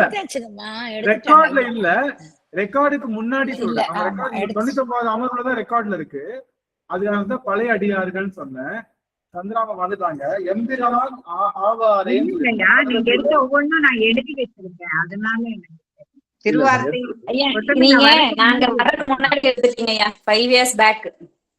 இருக்கும். 5 இயர்ஸ் இருக்காது, ஃபர்ஸ்ட் 2 இயர்ஸ்ல இருக்கும். ஃபர்ஸ்ட் 2 இயர்ஸ்ல திருவார்த்தை எடுத்தோம். திருவார்த்தை என்பது அப்ப அடுத்த திருவார்த்தை கூட போட்டுறான்னு நினைக்கிறேன். திருவார்த்தையில முழுக்க பெருமானுடைய திருவிளையாடல் புராணம், திருவிடை மருதூருடைய அந்த வார்த்தை, அந்த புராண செய்தியும் அதுக்குள்ள வரும். நீங்க பாத்தீங்கன்னா அதையும் நம்ம எக்ஸ்பிளைன் பண்ணோம், நிறைய பண்ணோம். எல்லாமே சரி. வகையறிவார் எடுத்துடலாம். நம்ம போற்றி திருவிழா முடிச்சு பெருமானுடைய உத்தரவா எடுத்துக்குவோம். பெருமானுடைய உத்தரவா ஆக்சுவலா கீர்த்தி எடுக்கிறேன்னு நினைச்சு, கீர்த்தியும் ஒரு வருஷம் காத்திருக்கணும். ஒரு வருஷம் கம்மியா சொல்றீங்க. வந்துடலாம். ஓரளவுக்கு நம்ம வந்துட்டோம். அதனால இனி வருகின்றது முடிக்க வச்சிருவோம் நம்ம. திருவிளையாடல் புராணம் வந்து எதுக்காக படிக்கணும் அப்படின்னா, நமக்கு நம்மை விட ரொம்ப கடினமான சூழ்நிலை இருந்தவர்களை பெருமான் எப்படி ஆட்கொண்டிருக்கான் அப்படிங்கிற செய்தியை கேட்கும் போது அது போல நம்மையும் ஆட்கொள்வான்ற நம்பிக்கையை தருவதுதான் திருவிளையாடல் புராணம். கருங்குருவிக்கு உபதேசம் செய்திருக்கான் இல்ல, கருங்குருவிக்கு உபதேசம் செய்திருக்கான். நக்கீரருக்கும் உபதேசம் பண்ணியிருக்கான். நாரைக்கு முக்தி அளிச்சிருக்கான். பன்றிக்கு பால் கொடுத்திருக்கான். நாகத்தை வதைத்திருக்கான். அந்த பசுவை வதைத்த படலம்னு சொல்லுவாங்க. பசுவதை படலம்னு ஒரு படம். அது மாயப்பசு, நார்மல் பசு. ஒரே மாயப்பசு நம்பிக்கை. ஆமா, நம்மளுடைய நம்பிக்கை அவர்களுக்கு உதவி செய்தா அப்படிங்கிறப்போ நம்மளுடைய நம்பிக்கை. ஒரு செய்தி மட்டும் நான் சொல்லிக்கிறேன், தெரிஞ்ச செய்தி ஏற்கனவே சொல்லியிருக்கேன். இருந்தாலும் அந்த செய்தியை சொல்லிட்டு நம்ம உள்ள போயிடலாம். எனக்காக 1 நிமிடம் ஆன் பண்ணிக்கிறேன் அடியார்களும். நீங்க எல்லாம் எவ்வளவு கஷ்டப்பட்டிருப்பீங்கன்னு எனக்கு இப்பதான் தெரியுது சாமி. காலேஜ்ல வச்சு செஞ்சுட்டாங்களா, அப்படியே காலை வெள்ளனையே எதிர்ச்சேன்னா அப்படியே கிருந்துருக்கு. அப்ப எங்க அடியார்கள் நான் எவ்வளவு டார்ச்சர் பண்ணிருக்கேன்றது எத்தியோப்பியால இருக்கிறப்ப அங்கதான் ஃப்ரீ தானே. என்னதான் 6 மணின்றப்ப ஃப்ரெஷ்ஷா இருக்கும், 6 to 8. இப்ப 8:30ன்றப்போ எனர்ஜி ஃபுல்லா ட்ரைன் அவுட் ஆகி அப்படியே வெயின் ஆகுற ஸ்டேஜ். இப்போ நீங்க பார்த்திருப்பீங்கல்ல, நம்மளுடைய இந்த தாருகாவனம் தெரியும் இல்லையா? தாருகாவனத்துல என்ன பண்ணாங்க ரிஷிகள்லாம்? என்ன நினைச்சாங்க ரிஷிகள்? என்ன நினைச்சாங்க? யாகத்தாலேயே எல்லாத்தையும் நம்ம அடையலாம் அப்படின்னு நினைச்சாங்க. சிவன் வேணாம், யாகத்தாலேயே பெறலாம். அருமை அருமை கலாவதி அம்மா, புரிதல் அருமை. யாகத்தினால எல்லாவற்றையும் செய்து விடலாம் அப்படிங்கிற ஒரு எண்ணம் இருந்தது. சிவன்லாம் தேவையில்லை, சிவனாவது எவனாவது இந்த யாகம் பண்ணா இது கிடைக்கும். 100 அந்த என்ன யாகம், 100 அஸ்வமேத யாகம் செய்தா இந்திர பதவி கிடைக்கும். 100 அஸ்வமேத யாகம் செய்தா இந்திர பதவி. அதுக்கப்புறம் 100 யாகம் இருக்கு, இதெல்லாம் செய்தா ஒரு பதவி கிடைக்கும். எதுக்கு சாமி அப்படிங்கிற மாதிரிதான் அவங்க நினைச்சாங்க. அவங்க எல்லா விஷயத்தையும் என்ன பண்ணாங்க, யாகத்தினாலே பெற்றார்கள். இறைவனே வந்தாலும் என்ன பண்ணாங்க, அவனை மதிக்கல. அதனாலதான் பெருமாள் எழுந்தருளி என்ன செஞ்சாரு, யாகத்தையும் தாண்டி யஜ்ஞத்துக்கும் யஜ்ஞாதிபதியாக சிவபெருமான் இருக்கான்னு காட்டியதற்காக வந்ததுதான் என்னது, நம்மளுடைய அந்த தாருகாவனத்து ரிஷிகளுடைய படலம். தாருகாவனத்து ரிஷிகள் அப்படி இருக்கும்போது என்ன பண்ணாரு, ஒரு ஆண்மகனுடைய தவம் என்பது தன்னுடைய மனைவியினுடைய கற்பிலே 50%. எப்படி ஒரு ஆண் மகனுடைய தவம் என்பது தன் மனைவியினுடைய கற்பிலே 50%. அப்போ இவங்களுடைய 50% என்ன பண்ணும்? இவங்களுடைய 50% குலைக்கணும். அதனால இவன் என்ன பண்ணான்? இவன் திகம்பரனாக நடந்து போறான். யாரு? இந்த அழகிய சுந்தரன், நம்மளுடைய சிவபெருமான் பிக்ஷாடனராக, திகம்பரனாக, ஆடையற்றவனாக. ஏன்னா பிச்சைக்காரங்க ட்ரெஸ் போட்டுக்க மாட்டாங்க. இந்த காலத்துல நம்ம பாக்குறோம்.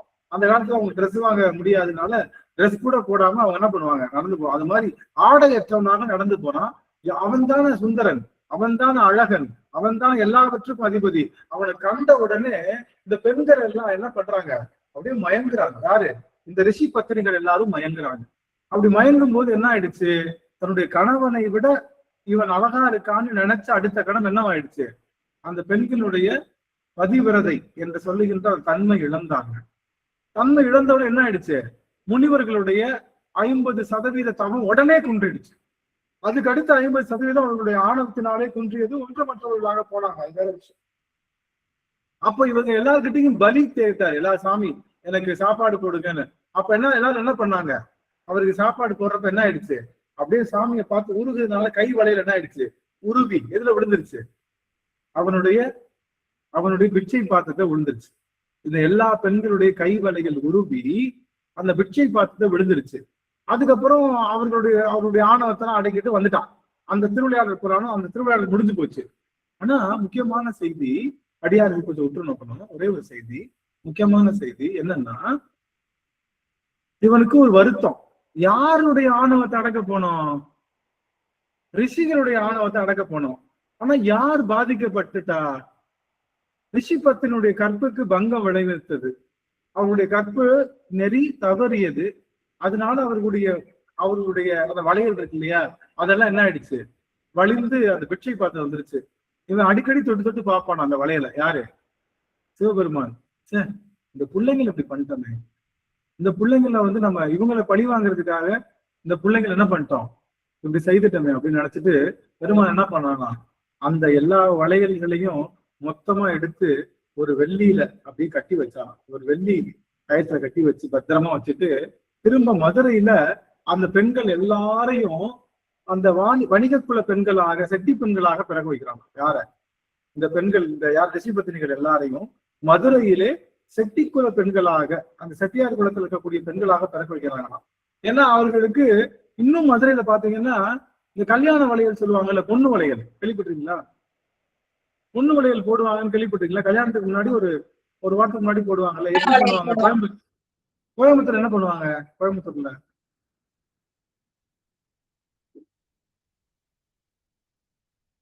எங்கெல்லாம் போட மாட்டாங்க ஐயா. அப்படி இல்லைங்க, போடுவாங்க ஐயா. கல்யாணத்துக்கு 3 நாளைக்கு முன்னாடி அக்கம் பக்கம் இருக்கிறதெல்லாம் கூப்பிட்டு வளையல் போடுவாங்க ஐயா. எங்க ஊர்ல எல்லாம் போடுவாங்க ஐயா. இல்ல என்ன பண்ணுவாங்க? வளையல் போடுறப்ப என்ன பண்ணுவாங்க? பொண்ணுக்கு துணிமணி எடுத்துங்க ஐயா. தாய்மாம் வளையல் இதுகெல்லாம் வாங்கிட்டு வந்து பூ வைக்கிறதுன்னு சொல்லுவாங்க. பூ வைக்கிறது மாமா ஒய்ஃப் போடுவாங்க ஐயா.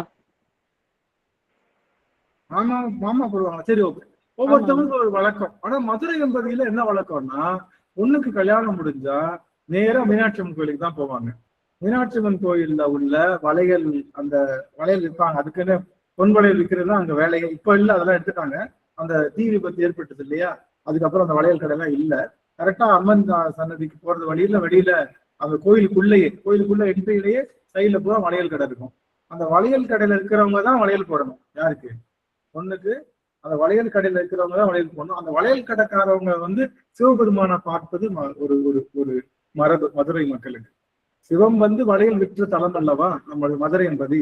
சிவம் வளையல் விற்ற தலம் அல்லனால அந்த வளையல்காரவங்க எல்லாருமே சிவமாக இருக்கணும்னு சொல்லி வளையல்காரவங்க தான் சாமி கும்பிட்டு தொட்டு அந்த வளையல் ஒவ்வொன்னா போட்டுருவாங்க, பொன் வளையல் போட்டுருவாங்க.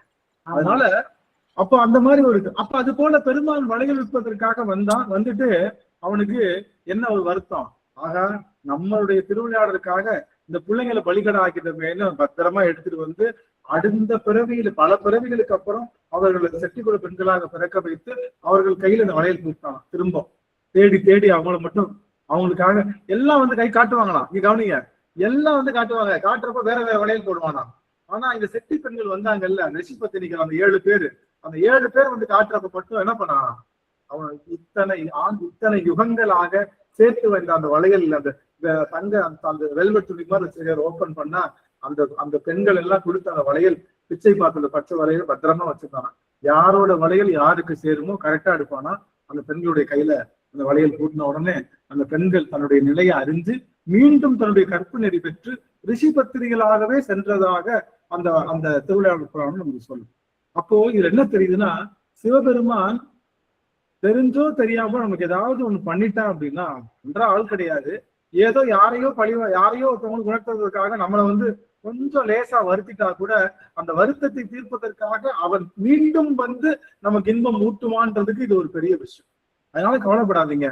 யார் யாருக்கு எந்த வினையை எந்த நேரத்துல சரியா ஊட்டணும்னு அவன் ஒருவனுக்கு மட்டும்தான் தெரியும். நீங்க எவ்வளவு இழந்தாலும் இழந்தத ஒரு நொடியில தருகின்ற ஆற்றல் சொக்கநாத பெருமானுக்கு உண்டு. சொக்கநாத பெருமானுக்கு உண்டு. அதனால நிறைய இழந்துட்டோமே நினைக்க வேண்டாம். நம்முடைய இழப்புகளை தருகின்ற ஆற்றல் ஆக இதெல்லாம் கேட்கும் போது நமக்கு என்ன உணர்வு?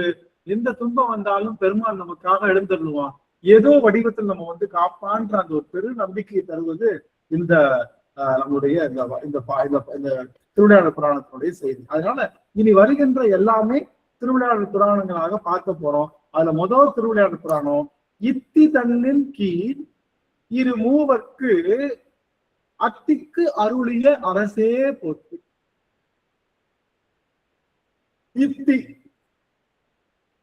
இத்தினா ஒரு மரம். இத்தி அப்படிங்கிறது ஒரு மரம்.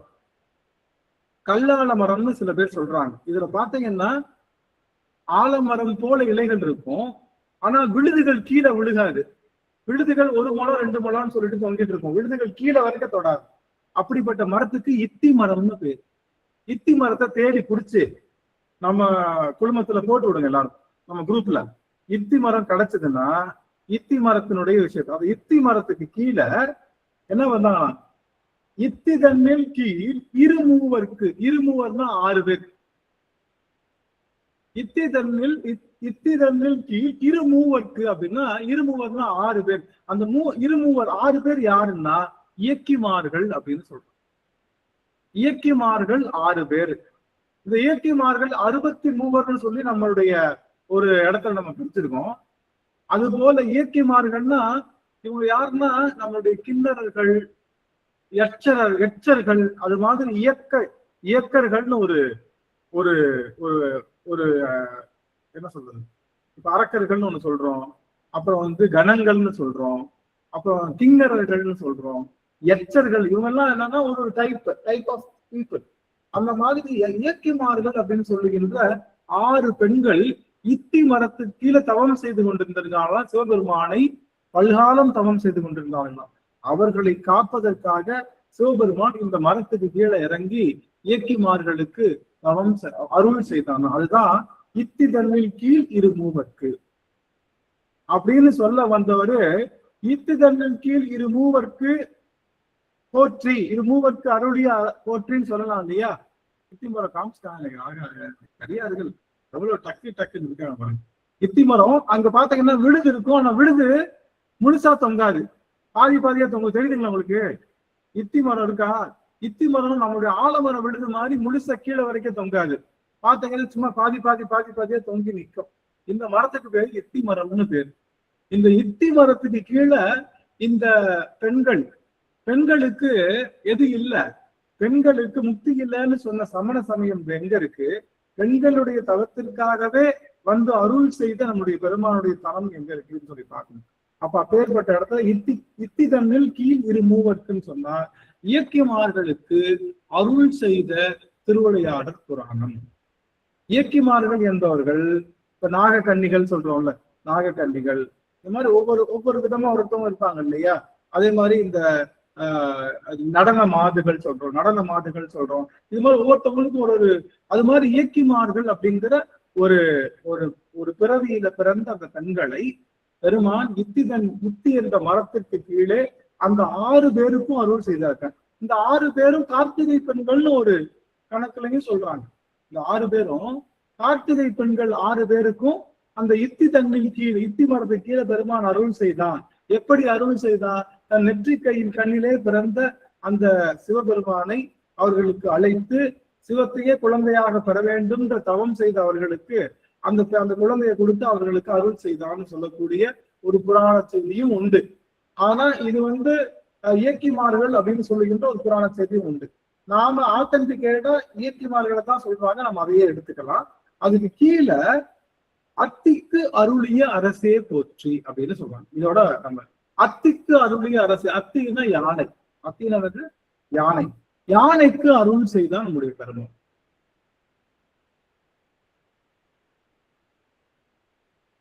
யானைக்கு என்ன அருள் செய்தான் அப்படின்னா, யானை ஐராவதம் என்று சொல்லுகின்ற யானை யாருடைய வாகனம்? இந்திரனுடைய வாகனம். இந்திரனோட. அடியார்கள் என்னோட கலந்திருக்கலாம், ஒரு நிமிடம் மட்டும் அடியார்கள் என்னோட கலந்திருக்கலாம். ஆஹா, அந்த இந்திரனுடைய யானையாக விளங்கிய ஐராவதம் இருக்கு இல்லையா, அந்த ஐராவதம் என்ன பண்ணிடுச்சான், அந்த முனிவர் துர்வாச முனிவர் வர்றப்போ அவருக்கு வணக்கம் வைக்கிறதுக்கு பதிலா இவன் என்ன பண்ணிருக்கான், மேல உட்கார்ந்து இருக்கிற இந்திரன் சோமபானம் நிறைய குடிச்சிட்டு மயங்கிற நிலையில இருக்கான். கீழே இருக்கக்கூடிய யானையும் பேசாம இருக்கு. அவர் வணக்கம் வைக்கிறப்போ வணக்கம் செய்யாம அவருடைய மாலையை எடுத்து இது கீழே விதிச்சத பார்த்து சிரித்தானா யாருடைய? இந்திரன். அதனால இந்திரனுடைய உடல் முழுதும் கண்கள் இல்லாம இருந்தனால உன் உடல் முழுதும் கண்களாக போக கடவை அப்படின்னு சொல்லி அவனுக்கு ஒரு சாபம். இந்த யானைக்கு காட்டு யானையாக போய் நீ எல்லாத்தையும் மறந்துடுவ, உனக்கு ராஜ யானைன்ற நினைப்பு இல்லாம போயிடும் அவருக்கு ஒரு சாபம். அப்ப 2 யானையும் காட்டு யானை ஆயிடுச்சு, இந்திரனும் அவன் உடல் முழுக்க கண்களாக போயிட்டான். இந்த 2 பேரும் சாப விமோச்சனமாக கடம்ப வனத்திலே ஒரு சுயம்புலிங்கம் தோன்றும். அதை நீங்க வழிபாடு செய்து பொன் தாமரையினால, தினமும் ஒரு தாமரை குளம் இருக்கும், அந்த களத்துல ஒவ்வொரு நாளைக்கு ஒரு பொன் தாமரை பிறக்கும். அந்த பொன் தாமரையினாலே பெருமானை அர்ச்சிக்க உன் சாபம் நீங்கும்னு சொல்ல அவங்க கடம்ப வனத்தை தேடி அப்படியே சைட்ல வராங்க. கடம்ப வனமும் தெரியுது, அங்க சுயம்பு லிங்கமும் தெரியுது. யானை ஒவ்வொரு நாளும் அங்க இருக்கக்கூடிய குளத்துல இருக்கக்கூடிய நீரை எடுத்துட்டு சிவபெருமானுக்கு இப்ப திருவானைக்காவல்ல எப்படி பூஜை யானை தொடர்ந்து நீரூற்றி பூஜை செய்திருக்கோ, அது போல மதுரையம்பதியும் கடம்பவனம் என்று சொல்லியிருக்க மதுரையம்பதியிலையும் தினமும் போய் யானை பூஜிக்க, அது தொடர்ந்து பூஜிக்க அதுக்கு ஒரு குறிப்பிட்ட காலத்துல என்ன ஆயிடுச்சு, அதுக்கு பதம் கிடைத்தது. அதற்கு பதம் கிடைத்தது, சிவபதம் கிடைத்தது. அப்ப யானைக்கு அருளிய அந்த நிலையத்தான் அத்திக்கு அருளிய அரசே போற்றி. ஏன் அரசே போற்றின்னு சொல்றாரு?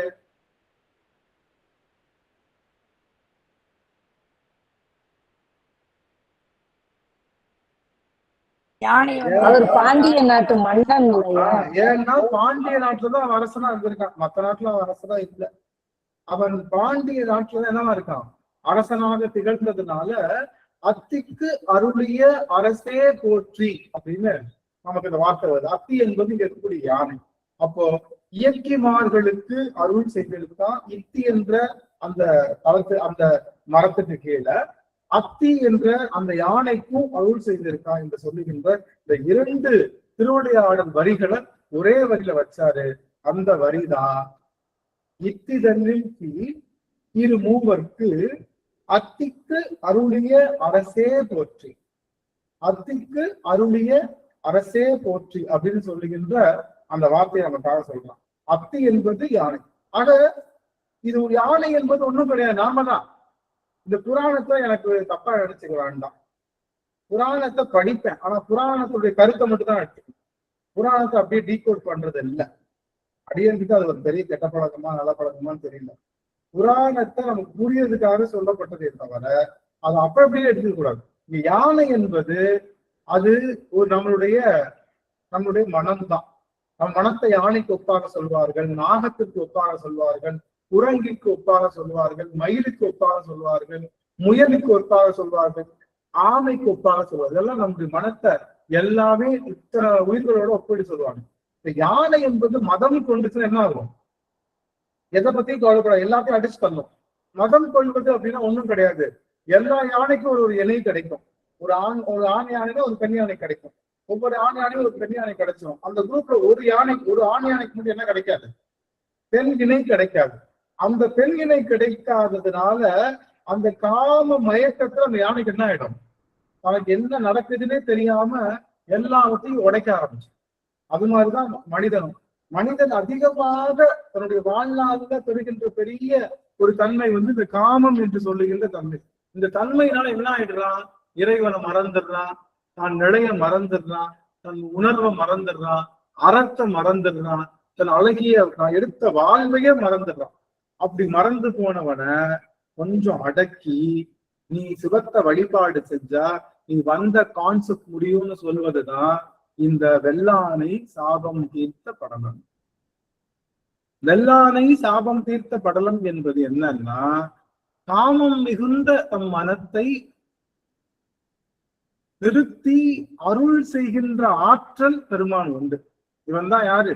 காமம் அகற்றிய தூய நடி சிவகாம சகுந்தரி நேய நடி மாமரை ஓடும் செவ்வாய நடி மன்றினில் ஆடும் அகாய நடி கல்லை கனிவிக்கும் சுத்த நடி கருங்கங்கை கருளிய கர்த்த நடி தில்லை சிதம்பர சித்த நடி தேவர் சிங்கமெனும் உயர் தங்கமடி காமம் அகற்றிய தூயனவன் சிவகாம சகுந்தரி நேயனவன் மாமரை ஓதும் செவ்வாயனவன் மன்றினில் ஆடும் மகாயனவன் மன்றினில் மகாயனவன்.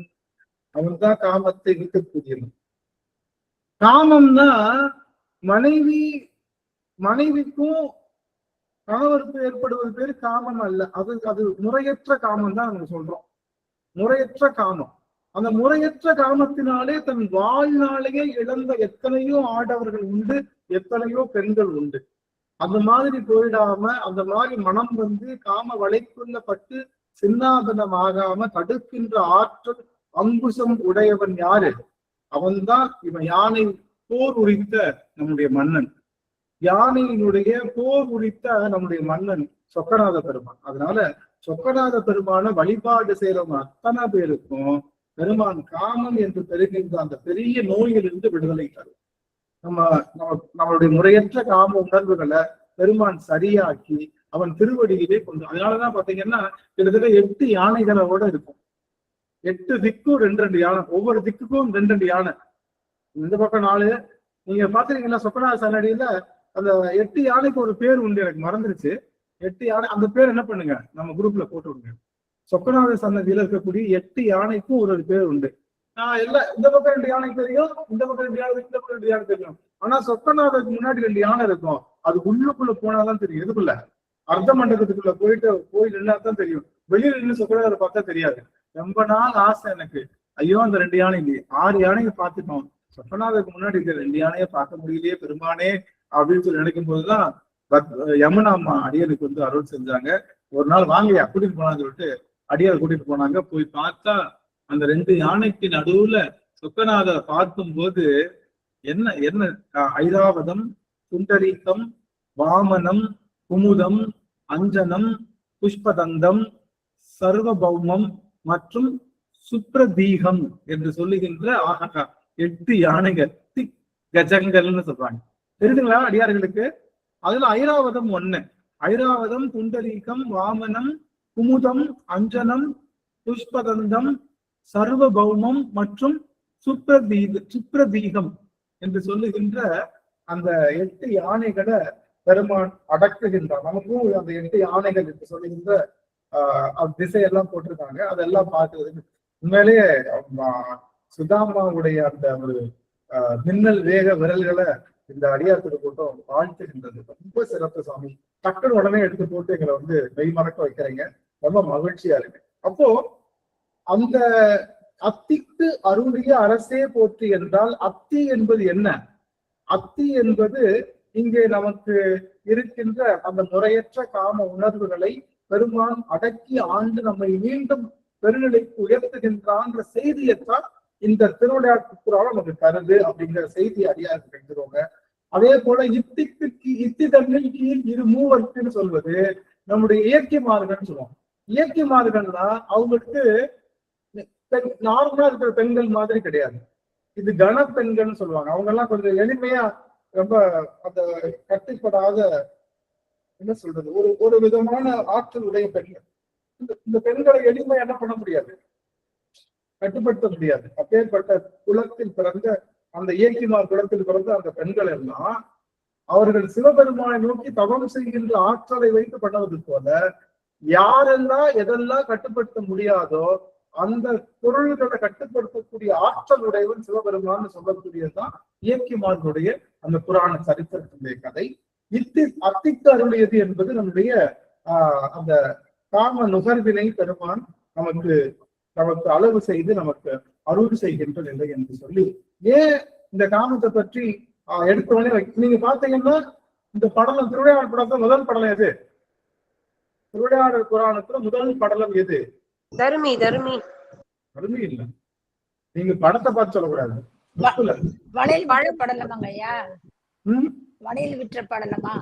இல்ல வெள்ளானை சாபம் தீர்த்த படலம் தான். வெள்ளானை சாபம் தீர்த்த படலம் தான் நம்ம திருவிளையாடல் புராணத்துல முதல் படலம், முதல் அந்த ஃபர்ஸ்ட் திருவிளையாடல். நம்மளுடைய பாட்டுல தில்லைவான் அந்தரத்தம் அடியார்க்கும் அடியேன்னு சொல்லக்கூடிய அந்த பாட்டுல முதல் வர வரி எது? தில்லைவான் அந்தரத்தம் முதல் அடியவர் யாரு?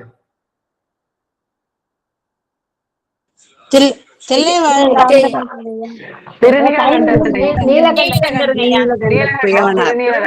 குயவனார் தான் முதல் அடியவர்.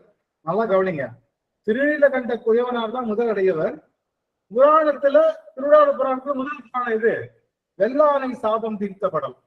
ரெண்டுக்கும் என்ன கனெக்ஷன் அப்படின்னா, திருநீலகண்ட குயவனார் எதனால பாதிக்கப்பட்டாரு? காமத்தால், மற்ற பெண்களுடைய காம நுகர்வினாலே பாதிக்கப்பட்டார். அவரு வெள்ளானை படலம் இதுதான் சொல்லுது, காம நுகர்வை பற்றி தான். அதை நீ சரி பண்ணிட்டாலே மிச்சத்துக்குள்ள வந்துடலாம்னு சொல்றாங்க. அந்த நுகர்வை நீ சரியா பண்ணிட்டேனாலே நீ உள்ளுக்குள்ள மத்த எல்லா செய்திகளையும் என்ன பண்ணிடலாம், சரி பண்ணிடலான்றதுனாலதான் அதை முதல்ல வச்சாங்க. இதுல சுந்தரருக்கு ஆச்சரியம் என்னன்னா, அவர் எங்க நின்று காம வயப்பட்டாரு? சிவபெருமான் இருக்கின்ற கையிலேயே காம வயப்பட்டார். அணிந்திதை கமடினி என்று சொல்லுகின்ற இரு பெண்களை நந்தவனத்துல, எந்த நந்தவனம்?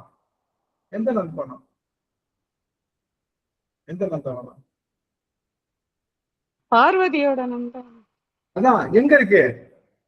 கையில இருக்கு.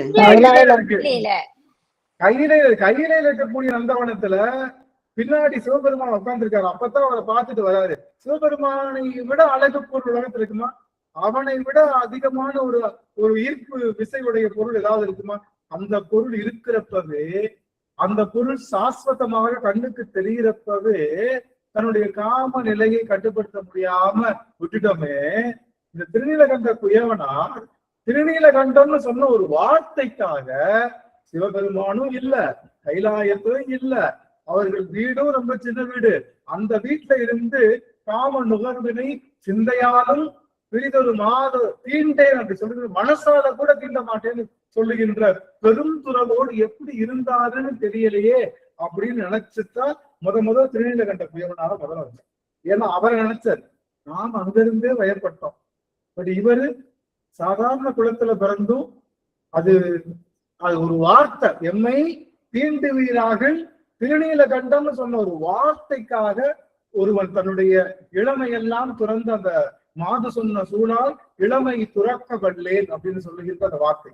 அதனால முதல் அறம் என்பது முறையற்ற அந்த காமத்தை தவிர்த்து நம்முடைய முறையான அந்த நிலைகள் நிற்க வேண்டும் என்பதுதான் முதல் நிலை. அதனாலதான் திருவிளையாடல் புராணத்துல வெள்ளானை படலமும் நம்முடைய மன்னிக்கணும், திருவிளையாடல் புராணத்துல வெள்ளானை படலமும் நாயன்மார்கள்ல திருநீலகண்ட குயவனாரையும் முதலாவதாக வைத்தார்கள் என்று சொல்லி அந்த அறத்தினை நாம முழுவதுமாக பற்ற வேண்டும் என்று சொல்லி இந்த அளவுல நாம் என்ன பண்றோம், நம்மளுடைய இந்த முதல் பாடலை, முதல் அந்த திருவிளையாடல் புராணத்தை பார்த்திருக்கோம். இனி வருகின்றது எல்லாமே திருவிளையாடல் புராணம் தான். ஏன குருளை கருளிய போற்றி, மான கையிலை, அப்புறம் கலக்கொருத அருளாய், அது கீழே நிறைய புலி முலை புல்வாய்க்கு அப்படின்னு வருது இல்லையா? எந்த புலிமுலைக்கு புல்வாய் அருளை போற்றி இடையில என்ன சொல்றாரு? திருவிளையாடல் புராணத்தை பேசுறாரு. அந்த இடத்துல நம்ம திருவிளையாடல் புராணத்தை பார்க்கலாம் என்று சொல்லி இந்த அளவுல அடிக்க நிறைவு செய்கின்ற சுவாமி. நம்மளுடைய முக்கியமான நோக்கம் என்ன அப்படின்னா, எனக்காக ஒரு நிமிஷம் மட்டும் என் கூட இருக்கலாம் அடியார்கள். முடிக்க போறேன். உங்க முகத்தை பார்த்துட்டு அடியன் தூங்க போலான்னு நினைக்கிறேன். அடியார்கள் அடியனுக்கு உதவி செய்யுங்க. நீங்க எல்லாரும் உங்களுடைய முகக்குறிப்புகள் அடியனுக்கு கொடுக்கலாம். நமச்சிவாயம். அப்போ முக்கியமான செய்தி என்ன அப்படின்னா, நாம பிறவி எடுத்ததே போற்றி செய்வதற்காகத்தான். அது மறந்துடக்கூடாது. அடிக்கடி நைட்டு ஒண்ணு சொல்லணும். ஏதாவது நம்மள யாராவது ஏதாவது சொல்லிட்டாங்க, டே இதுக்காக நான் பிறந்திருக்கேன், நீங்க சொல்றதுக்காக பிறந்திருக்கேன், உங்களுக்கு உழைச்சு கொட்ட, அதுக்காக நம்ம செய்யாம இருக்க போறது இல்லை. அதெல்லாம் செய்யத்தான் போறோம். அந்த பாராட்டுகளையோ அந்த தோல்விகளையோ பொருட்டை எடுத்துக்க வேண்டாம். யாரு வந்தாலும் வராட்டினாலும் நாம பிறந்தது சிவபெருமான வழிபாடு செய்து சிவபெருமான் கிட்ட போறதுக்காகத்தான். கரெக்டான டிராக்ல நம்ம உட்கார வச்சுட்டான்ற அந்த பெருநம்பிக்கையை முதல்ல கொள்ளுங்க. வருகின்ற இந்த உலகவியல் மாய வாழ்க்கையில ஏற்படுகின்ற தடுமாற்றங்களை தவிருங்க. எல்லாரும் தடுமாற்றம் செய்வதுதான் எதனுடைய வேலை. கால்களை இடற வைப்பதுதான் எதனுடைய வேலை. மாயையினுடைய வேலையே கால்களை இடற வைப்பதுதான். திருடன் வேலை என்னது? திருடனுடைய வேலை நம்ம கிட்ட ஜேப்படி பண்றது.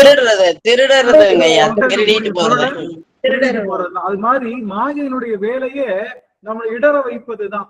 அதனால இடற வைக்கும் போதெல்லாம் கண்டுக்காதீங்க, இது வேலை இதுதான். ஆனா நம்ம என்ன பண்ணோம்? அதையும் தாண்டி பெருமானுடைய திருவடியை பெறுவதற்காகத்தான் வந்திருக்கோன்ற நினைப்பை மட்டும் தலையில அடிச்சடிச்சு அப்பப்ப சொல்லிக்கிற வேண்டியதான். இல்ல இதுக்குதான் வந்திருக்கேன், கவலைப்படாத, இதுக்குதான் வந்திருக்கேன். வேணா சொல்லிட்டு போறான், அவனை அது இல்லைன்றான், இது இல்லைன்றான், சொன்னா சொல்லிட்டு போறான். அதுக்காக நான் வரலப்பா சாமி, நான் வந்தது பெருமான் திருவடி அடையிறதுக்காகன்ற அந்த நிலத்தை அதிகமா ஊன்றுங்க.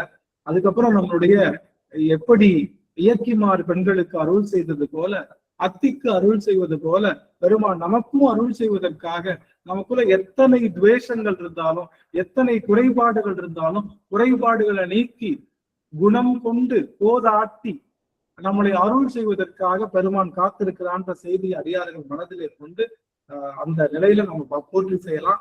நாளை காலையிலையும் எல்லா அடியார்களும் நம்ம இங்க பாருங்க 6:30க்கு பண்ணுங்க போட்டிருந்தாங்க, 2 மணிக்கு 5 மணிக்கு அடியார்கள்லாம் அடிச்சுக்கவே முடியாது.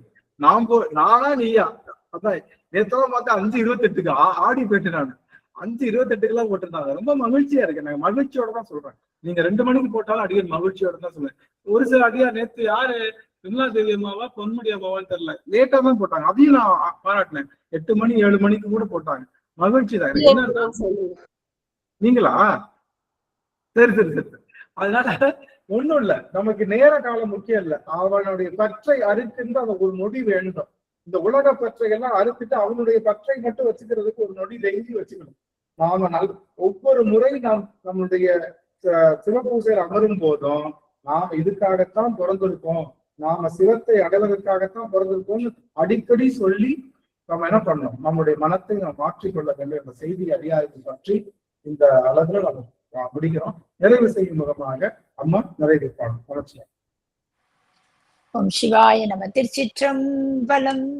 ஐயா அம்மன் பாட்டு பாடுறேன்னு சொல்லியிருந்தீங்க ஐயா. ஸ்டார்டிங். சரிங்க. அருமை. வெள்ளிக்கிழமையே பாடிக்கல சுதா. நமச்சோம். அம்மா வரேன்ட்டாங்க. வெள்ளிக்கிழமை ஆடி போறோம், அதனால அன்னைக்கு வச்சுக்கலாங்கய்யா. சரிங்கம்மா.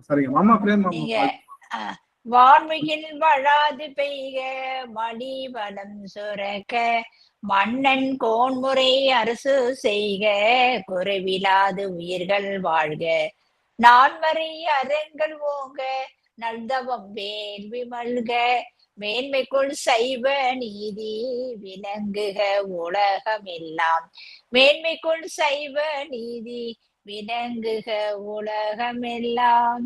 திருச்சிற்றம்பலம். அனைத்தடியார் திருடைய தமிழ் சென்னமேல் சுட்டி வணங்குகிறேன். சிவாய நம. திருச்சிற்றம்பலம். நன்றிங்க. இன்றைய ஆடி அமாவாசை தினத்தன்று நம்ம அப்பர் பெருமானையும் பாடி திரு கைலாய தரிசனத்தையும் உணர்ந்து கொண்டு நம்ம பெருமானுடைய திருவடிகளையும் பெற்று போற்றி செய்வதற்கான 2 திருவிளையாடல் புராண போற்றி வரிகளையும் சிந்திச்சிருக்கோம். நாம் செய்த பெரும் பேரு அடியார்கள், புதிய அடியார்கள் இப்போ வாய்ப்பு எவரேனும் பேசலாம். 30 வினாடி குறிகள் தான் அது முன்னாடி எடுத்துக்காதீங்க. யாராவது பேச விரும்புறீங்களா? புதிய அடியார்கள் ஏதாவது கேள்விகள் இருந்தால் கேட்கலாம்.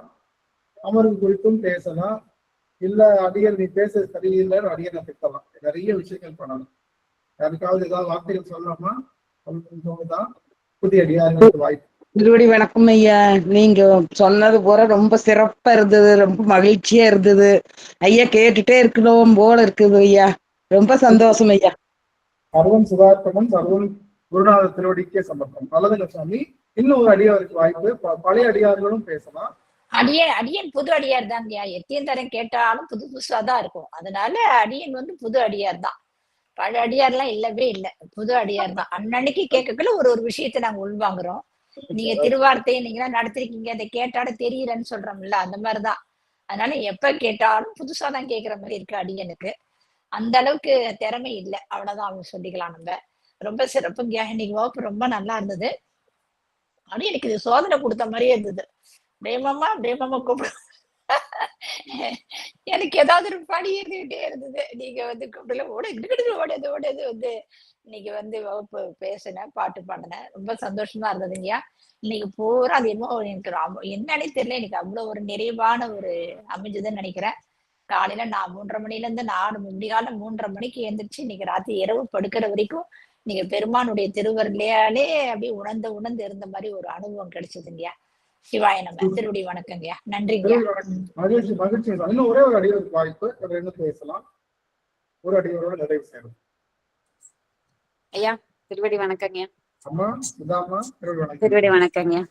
ரொம்ப அருமையா இருந்துச்சுங்க கிளாஸ். ஒரு சின்ன டவுட்டுங்கய்யா. சொல்லுங்கம்மா. இது நான் கேட்கறது கரெக்டா தப்பான்னு தெரியல எனக்கு. நீங்க இன்னைக்கு நம்ம பேசுனது காமம் பத்தி பேசணுங்கய்யா. காமம்னால அழிஞ்சவங்க நிறைய பேர் இருக்காங்க அப்படின்னு எல்லாம் நம்ம கேள்விப்பட்டோங்கய்யா. ஆனா அருணகிரிநாதருக்கு மட்டும் ஏங்கய்யா அவரு பயங்கர இதுல இருந்தவருக்கு மட்டும் எப்படி முருகப்பெருமான் அருள் புரிஞ்சாருங்க? அவரு எல்லா மனுஷங்க மாதிரிதான் அவரும் இருந்தாரு. ரொம்ப காமத்துல ரொம்ப ஊறி இருந்தாலும் அவருக்கு ஒரு தனி சிறப்பான ஒரு இது அவர் முருகர் கொடுத்தாருன்னு அதுக்கு என்ன காரணம்? எப்படி அடியாரு அருமையான கேள்வி. புரிதல் சுவாமி. நாம காமம் இருக்கிறதுனால பெருமாள் நம்ம ஒரு நாளும் தள்ளி வைக்கிறது இல்லை. யானையும் நம்ம ஆக்சுவலி நான் ஒரு வார்த்தை சொல்ல ஆக்சுவலி இது விட்டேன். எதுக்காக இந்திரன் உடம்புல கண்களாக போக கடவுதுன்னு சபிக்கல. அதுதான் ஒண்ணு. இந்திரன் உடம்பு பூரா கண்ணா இருக்கும் அப்படின்னு சபிக்கல. இந்திரன் ஒரு முறை யாரு அகலிகைன்னு நினைக்கிறேன். அகலிகையோட அவருடைய அவங்க கணவர் மாதிரியே போய் காமத்தினால அவங்க செஞ்சனால ஒரு பெண்ணுடைய பிறப்புறுப்புக்காகத்தான போன உடம்பு முழுக்க பிறப்புறுப்பாகவே இருக்கட்டும் தான் சபிச்சாங்க. ஆக்சுவலி அதை அப்படி காட்டக்கூடாதுன்றதுக்காகத்தான் கண்ணு மாதிரி இருந்தாங்க. அவன் முழுவதுமா இந்திரன் தன்னுடைய உடல் முழுவதுமாவே பெண்ணினுடைய பிறப்புறுப்பு தான் இருக்கும் ஃபுல்லா. அந்த மாதிரி இருக்கக்கூடிய இந்திரனே, அந்த சாபம் பெற்ற இந்திரனுக்கே பெருமான் அருள் செய்துதான் இருக்கான். அவனுடைய வேலை அருள் செய்வதுதான், யாரையும் புறந்தள்ளுவது கிடையாது. ஆனா இந்த முறையற்ற காமத்தினாலே நாம் செய்கின்ற செயல்கள் எல்லாம் நமக்கு பெருவிளைவு, இறைவன் அடைய முடியாத பெருவிளைவு ஏற்படுத்தும். அப்படிங்கறதுனால அவர்களை கொஞ்சம் அங்கலாய்ப்பு செய்து அவர்களுடைய வினைகள் எல்லாம் கழித்து அவங்களுக்கு அருள் செய்யணும். நம்முடைய அருணகிரிநாதருக்குமே ஆனா அருணகிரிநாதர் என்ன சொல்ல வராங்க அப்படின்னா, நீங்க பாத்தீங்கன்னா நம்மளுடைய மாணிக்க வாசகரும் எழுதியிருப்பார். பாத்துறீங்களா? என்ன பாட்டு? கடைசி பாட்டு எடுங்க. கடைசி பாட்டு என்ன பாட்டு?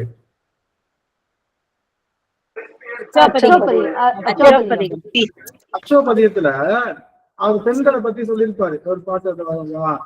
தையலால் மயலிலே தாழ்ந்து விட கடவேனை பையவே கொடுபோந்து பாசமெனும் தாளுருவி உய்யனரி காட்டு வைத்து ஓங்காரத்து உட்பொருளை அப்படின்னு சொல்றாங்க. அதே அவரு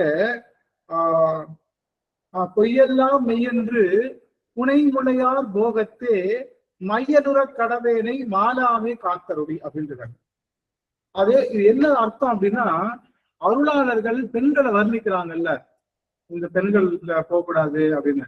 அப்போ அவங்க போனதுக்கான சமம் கிடையாது. ஒரு நிமிஷம் அதை கவனிக்கலாம் அடியாரு. அருளாளர்கள் இந்த பெண்கள்கிட்ட போன மாதிரியான ஒரு வார்த்தைகள்லாம் சொல்லியிருப்பாங்க இல்லையா?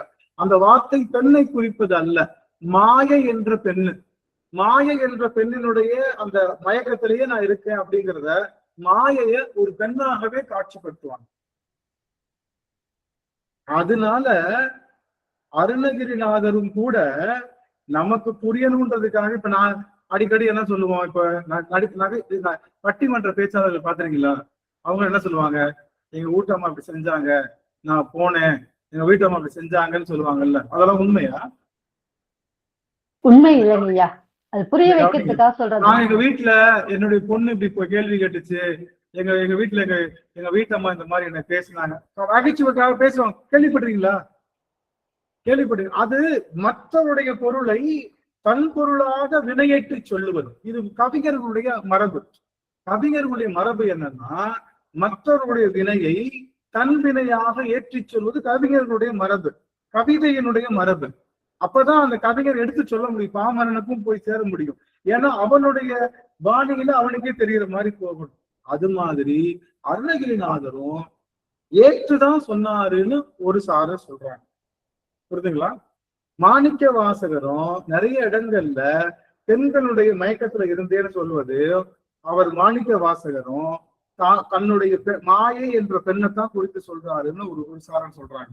ஒரு சாரர் சொல்றாங்க நிஜமோடைய பெண்களுடைய தவறு இல்லை, முறையற்ற காமத்தினால பெறுகின்ற வினைக்கு இறைவன் வினை கொடுத்து அவர்களை ஆட்கொள்ளத்தான் செய்வானே தவிர யாரையும் அவன் ஒரு நாளும் விட்டு போறதில்லை. பஞ்சமா பாதகம் பல செய்தாலும் பெருமான் அவர்களை கருணையினாலே ஆண்டு கொள்வதற்காகத்தான் தயாரா இருக்கான். அடியே அந்த அந்த விஷயத்துல இருக்கிறவங்க புறம் தள்ளிடலன்னு சொல்ல. இந்திரனை சாபத்தை நீக்கத்தானே பண்ணாரு. இந்திரன் சாபம் தீர்த்த படலம், வெள்ளானை சாபம் தீர்த்த படலம் தான் ஆரம்பிக்குது. அவர்களுடைய என்ன தப்பு பண்ணாலும் அதுக்கு சாப விமோச்சம் இருக்குன்னு சொல்லு. எந்த தப்பு பண்ணாலும் சிவபூசை தான் சாப விமோச்சம். ஆனா சிவபூசை பண்ணதுக்கு அப்புறம் திரும்ப போய் பண்ணா யார் பண்ணுவா? யார் என்ன பண்ணுவா? கரெக்டா சொல்லிட்டு பாருங்களா. சிவபூசை பண்றதுக்கு முன்னாடி நீங்க தப்பு பண்ணிட்டீங்கன்னா சிவபூசை தான் என்னது? சாப விமோச்சனம். சிவபூஜை பண்ணதுக்கு அப்புறமும் தப்பு பண்ணோம்னா யாருதான் நம்ம தண்டிப்பான்? ருத்ரன். ருத்ரனா? கரெக்டா சொல்லுங்க. ஐயா வைரவரா இருக்குமா? ஆஹா ஆஹா ஆஹா, குளமல்ல 100 வைரவர். வைரவர் தான் தண்டனை கொடுப்பாரு. ஏன்? இவன் எந்த ஸ்கூலுக்காரன்? இவன் எந்த ஸ்கூல்ல இருக்கிறவன்? இவன் யாரையும் தொட முடியாது. இவன் வந்ததுக்கு அப்புறம் திருமால் டச் பண்ண முடியாது, யமன் டச் பண்ண முடியாது, நவகிரகங்கள் டச் பண்ண முடியாது, அவங்க எல்லாம் இவன் தொடக்கூட முடியாது. யாரு? ஏன்னா இவன் சிவபூஜை பண்ணிட்டான். சிவபூஜை பண்ணவனுக்கு ஒரு படத்துல பாத்துட்டீங்களா, கழுத்துல மாலை போட்டு வந்துருவாரு. யாரு? செந்தில் மாலை போட்டு வந்துருவாரு. சாமி எதுக்கு எடுத்தாலும் யார் அடிப்பா? கவுண்டமணி போட்டு அவன் அடிச்சுட்டே இருப்பார். திடீர்னு மாலை போட்டு வந்துருவாரு. ஐயோ இவன் அடிக்க முடியலையே, இவன் அடிக்க முடியலையே பாப்பாரு. அப்புறம் மறுநாள் என்ன பண்ணிட்டு வந்துருவாரு? அவருக்கு ஒரு மாலையை போட்டு வந்து சாமியை அடிச்சுக்கலாம்னு அடிப்பார்ல. அது மாதிரி நாம மாலையை போட்டு தப்பு பண்ணா நமக்கு தண்டனை தருவது வைரவர் தான். வைரவர் சூளம் தான் தண்டனை. அந்த சூளத்துல இருக்கிறது தான் தண்டனை. புரியுதுங்களா? உயிர்லாம் போகாது. சூளத்தை லேசா ஆட்டும் போது என்ன ஆகும்? ஒரு தடவை குத்திட்டோம்னா வலிக்கும். குத்துன இடத்துல ஒரு திருக்குன்னா எப்படி இருக்கும்? இன்னும் வலிக்கும். அதனால என்ன பண்ணுவாராம், வெகு காலம் அந்த ஆன்மாவை சூளத்திலேயே வச்சு ஆடிக்கிட்டே இருப்பாராம், டான்ஸ் ஆடிக்கிட்டே இருப்பாராம். அப்ப ஆடுறப்பெல்லாம் ஒரு குத்து, ஏற்கனவே தந்தூரி மாதிரி குத்தியாச்சு அப்போ தண்டனை கொடுத்து அவர்கள் ஆட்கொள்ளணும் தான் இங்க விஷயமே. அவங்க கைவிடணும்னு எனக்கு ஒரு சிவபூஜை பண்ணிட்டீங்கல்ல, புலிவாலை பிடிச்ச மாதிரி நீங்க வெளியே போகவே முடியாது. தெரிஞ்சோ தெரியாமலோ ஒரு பூ எடுத்து சிவலிங்கத்தின் மேல போட்டீங்கல்ல, உங்களுக்கு முக்தி கன்ஃபார்ம். தப்பு பண்ணா 4 மிதி மிதிச்சாவது உள்ள கூட்டிட்டு போவாரே தவிர விட்டுட்டு போவே மாட்டாரு. அதனால அருணகிரிநாதர் தவறு செய்திருந்தாலும் எல்லா பிழையும் கழுதா பிழையும் எல்லா பிழையும் அப்படிங்கிற மாதிரி இந்த கட்சி ஏகம்பன் என்பவன் எல்லா பிழையும் பொறுத்துள்ளுகின்ற ஆற்றலுடையவன். அதனால பிழையெல்லாம் பொறுப்பானை, பிழையெல்லாம் தவிர்ப்பானை என்று சொல்லுகின்ற பெருமான் ஒருபோதும் பிழைய பொறுத்துதான் ஆட்கொள்ள போறான். நமக்கு என்னன்னா காமம், முறையற்ற காமத்தை தவிர்க்கணும்னு சொல்வது அடியனுடைய கடமை, அறத்தினுடைய கடமை. அதை சொல்ற. தவறா இருந்தாலும் நம்ம அதை என்ன பண்ணலாம்? மாத்திக்கலாம் அப்படிங்கிறது ஒரு விஷயம். அதனால அருணகிரிநாதர் வந்து தவறு பண்ணாலும் அவர் வந்து ஆஃப் பண்றது நம்முடைய பெருமாள் என்று சொல்லி இந்த அளவுல இன்னும் ஒண்ணுங்கய்யா, பத்ரகிரியாரும் அது மாதிரி தானங்க ஐயா இது பண்ணி சிவபெருமான வந்து பிடிச்சிட்டாரு. ஆமா ஆமா ஆமா பத்ரகிரியார் நிறைய அடியவர்கள் பாத்தீங்கன்னா அவர்கள் முதல்ல பெண்கள் மயக்கத்துல இருந்து அதுக்கப்புறம் தீர்ந்தவர்கள், பெருமானை சேர்ந்தவர்கள்லாம் நிறைய பேர் இருக்காங்க. அதுல மாற்று கருத்தே இல்லை. வேற இன்னொரு கதெல்லாம் இருக்கு, திருவிளையாடல் இன்னொரு கதை காதாலே கேட்க முடியாத அளவுக்கு ஒரு நாராசமான கதெல்லாம் இருக்கு. அதெல்லாம் நம்ம அது அடியின் வாய்ப்பு கிடைக்கும் போது சொல்றேன். அது நம்மளால நினைச்சு கூட பார்க்க முடியாது, நம்மளால நினைச்சு கூட பார்க்க முடியாத ஒரு ஒரு ஒரு கொடூரமான ஒரு கதெல்லாம் இருக்கு. அதெல்லாம் பார்ப்போம் வாய்ப்பு இருக்கும்போது என்று சொல்லி அதையை நிறைவு செய்கின்றேன். ஆடி அமாவாசை என்று இனி வளர்கின்ற வளர்பிறை அடியாறுகளுடைய வளமையும் செழுமையும் பக்தியும் ஞானமும் எல்லா வளங்களும் வளர வேண்டும் என்று சொல்லி அத்தனை அடியார்கள் திருவடியிலும் எல்லா அடியார்களுடைய செல்வ வளங்களும் நிறைமதி போல் என்றும் நிலைத்து அது பொங்கி வழிய வேண்டும் என்று சொல்லி முருகப்பெருமானுடைய திருவடியை வணங்குகின்றேன். கடந்தோள் வாழ்க அருமுகம் வாழ்கத்தை ஊருசை தனிவேல் வாழ்க உக்குடம் வாழ்க செவ்வேல் ஏரிய மண்ணை வாழ்க யானை தன்னனங்கு வாழ்க மாயிலா வள்ளி வாழ்க வாழ்க சீரடியார் எல்லாம் மாறிலா வள்ளி வாழ்க வாழ்க சீரடியார் எல்லாம் வெற்றிவேல் முருகனுக்கு அரோகரா ஞானவேல் முருகனுக்கு அரோகரா சக்திவேல் முருகனுக்கு அரோகரா. நாமெல்லாம் வருகின்ற வெள்ளிக்கிழமை அம்மனை பத்தி எப்பயுமே பாட்டு பாடுவோம். நம்ம அம்பாலையும் சிவத்தையும் வேற பார்க்கிற குடும்பம் இல்லை. இது சாக்தம் அல்ல, சைவம் தான். சைவத்திலையும் என்ன இருக்கு, பிந்து என்று சொல்லுகின்ற தாயினுடைய அந்த விஷயம் இருக்கு. அதனால நாம தொடர்ந்து நம்ம பார்க்கறதும் வர வெள்ளிக்கிழமை அடியார்கள்லாம் பாட்டு பாடுறதுக்கு தயாரா இருங்க. அன்னை பராசக்தியினுடைய பாடல்களை பாடுவதற்கு உங்களுக்கு பட்டையை கிளப்புங்க அப்படின்னு வரல. அது மாதிரி வருகின்ற வெள்ளிக்கிழமை அடியார்கள்லாம் நல்லா பிராக்டிஸ் பண்ணிட்டு, ஒரு நாள் டைம் இருக்கு, பிராக்டிஸ் பண்ணிட்டு பிரிண்ட் அவுட் போட்டு வச்சுக்கிட்டு அருமையா பாடுங்க. அதெல்லாம் ரெக்கார்ட் பண்ணி நம்ம குடும்பத்துல போட போறோம். வருகின்ற ஆடி வெள்ளி, கடைசி ஆடி வெள்ளி நாம வந்து அம்பாளுக்கு டெடிகேட் பண்றோம், அவருடைய திருவருளை பாட வைக்கின்றோம் அப்படின்னு சொல்லி உங்க எல்லாருடைய திருவருள் தாமரைகளில் பல்காலம் வீழ்த்து வணங்குகின்றேன். அடியன் வந்து வெள்ளிக்கிழமை நம்ம எல்லாரும் பார்க்கலாம் என்று சொல்லி இதுல நிறைவு செய்கின்றேன். அடியன் நிறைவு செய்ய அடியார்கள் ஓய்வு எடுத்துக் கொள்ளலாம் நம்ம சொல்லணும். ஐயா உத்தரவு பெற்றுக் கொள்கிறேன் ஐயா. வணக்கங்க ஐயா. ஐயா சிவாய நமங்க ஐயா.